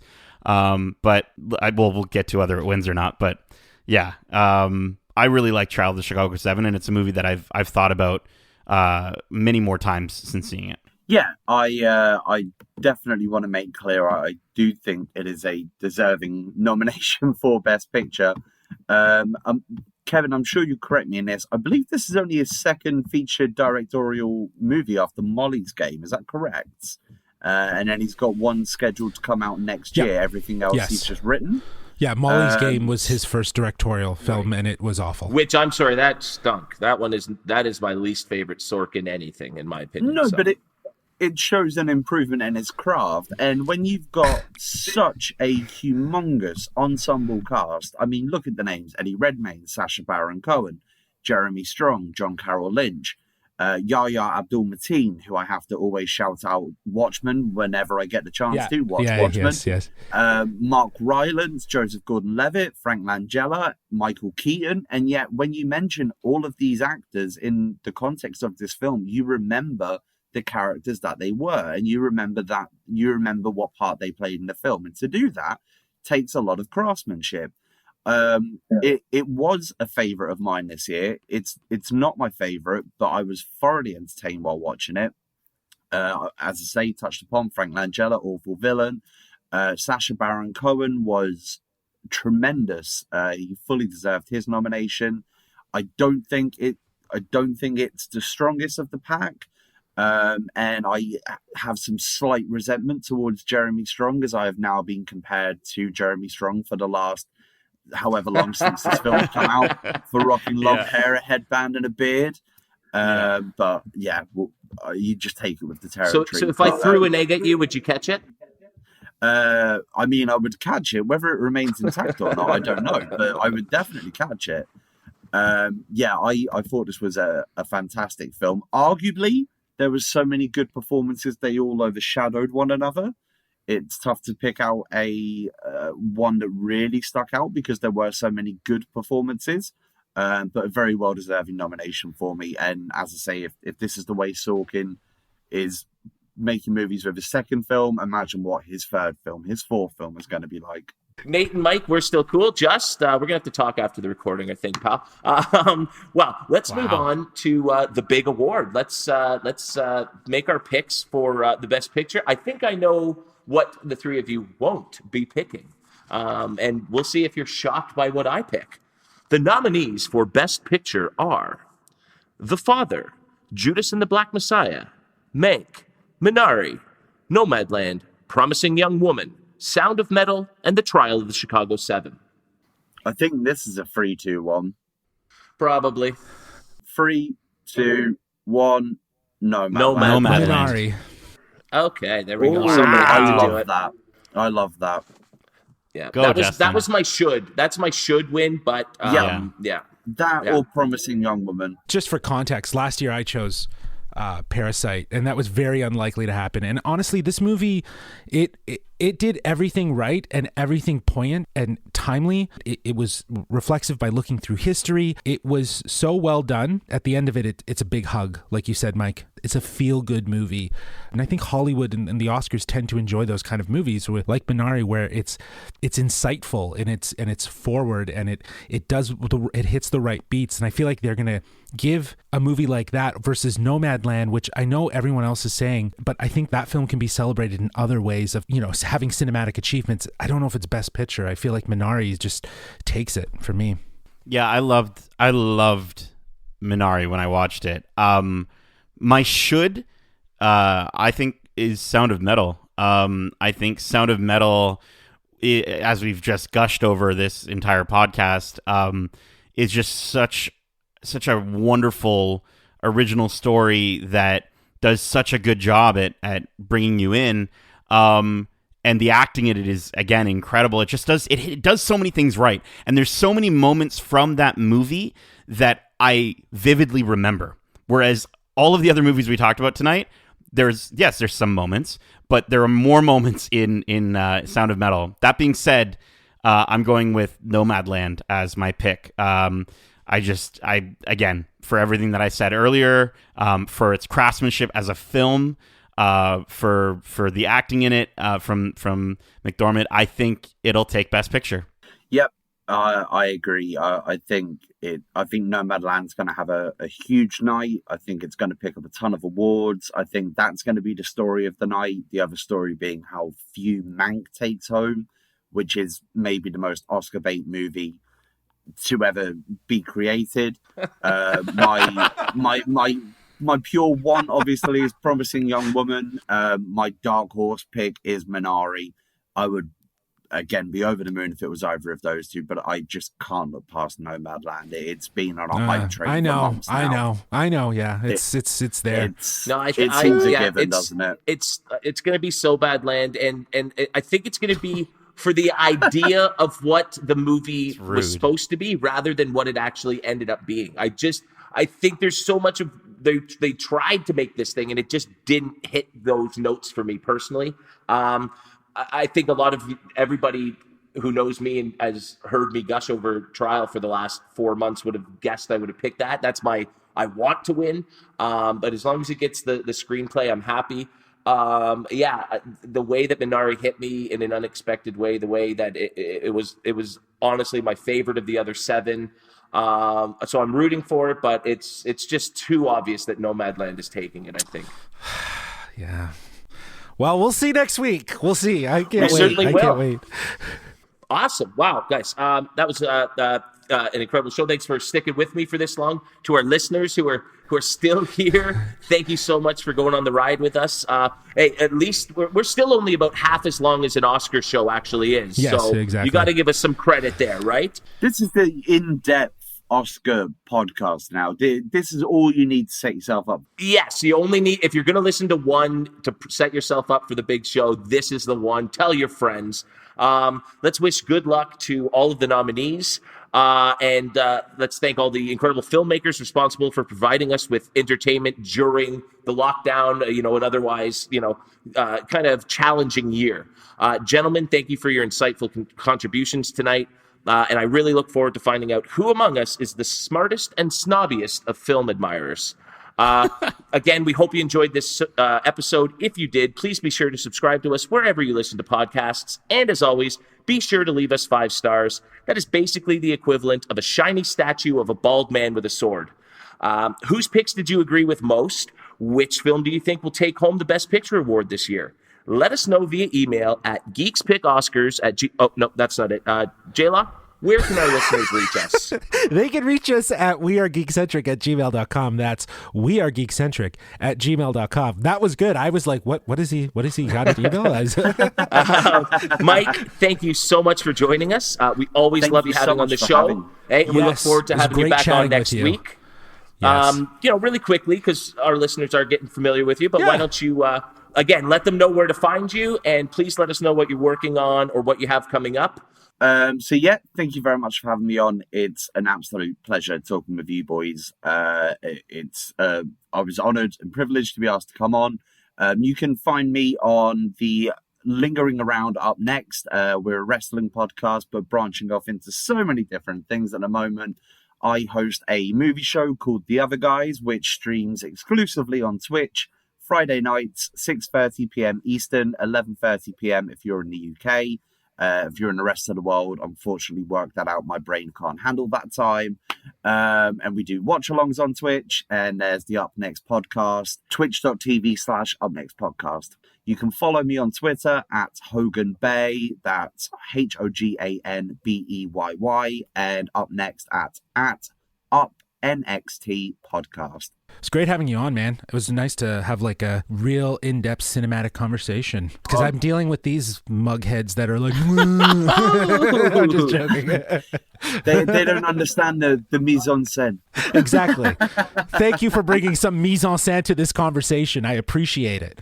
After that insult, Geekcentric will be back, but J-Law might not be. We will be back with our summary of the big show, as well as the results of our friendly little competition next weekend. But before that, we have our final Watch Club episode for Falcon and Winter Soldier, which will be dropping on Monday. In addition, be sure to check out our last few episodes of the Geekcentric podcast, where Nate and I took turns hosting special episodes with very personal themes for us. I had the pleasure of hosting an all-wrestling extravaganza, while Nate plugged into the world of video games. And Nate, anything you're working on or coming up down the pipeline that you want the geeks out there to know about? Yeah, just keep checking into my stream, twitch.tv/NatePlaysGames. We're opening up Pokemon cards almost every stream. Hopefully we can pull some Zards, and you can come through and we'll hang out, have a great time. I am planning on doing a Pokemon trivia. I did one of them already, and this new one, there's going to be prizes involved. It's going to be a ton of fun, and so definitely come through. Join the Discord link that I'll make sure Justin puts in the description below to see when we do that trivia. But guys, again, twitch.tv/NatePlaysGames, Nate.PlaysGames on Instagram as well. If you go and look at Nate's streams, he may sing to you, and honestly, he has the voice of an angel. I cannot stress this enough. He is a beautiful singer, and that sounds insincere. It's not. He's genuinely really, really, really good. It's so angelic for a gnome. Like, honestly, it's the most angelic voice thing. And then you had to ruin it. As always, we are Geekcentric, and you can be too, which means you can check us out on YouTube at youtube.com/Geekcentric. Follow us on Twitter at GeekcentricYT, and follow us on Instagram at WeAreGeekcentric. Gents, I think I hear the orchestra playing us off, so let's get out of here. Until next time, as we always say, in a bit, lads. Love ya. Stay home safe, guys. Peace.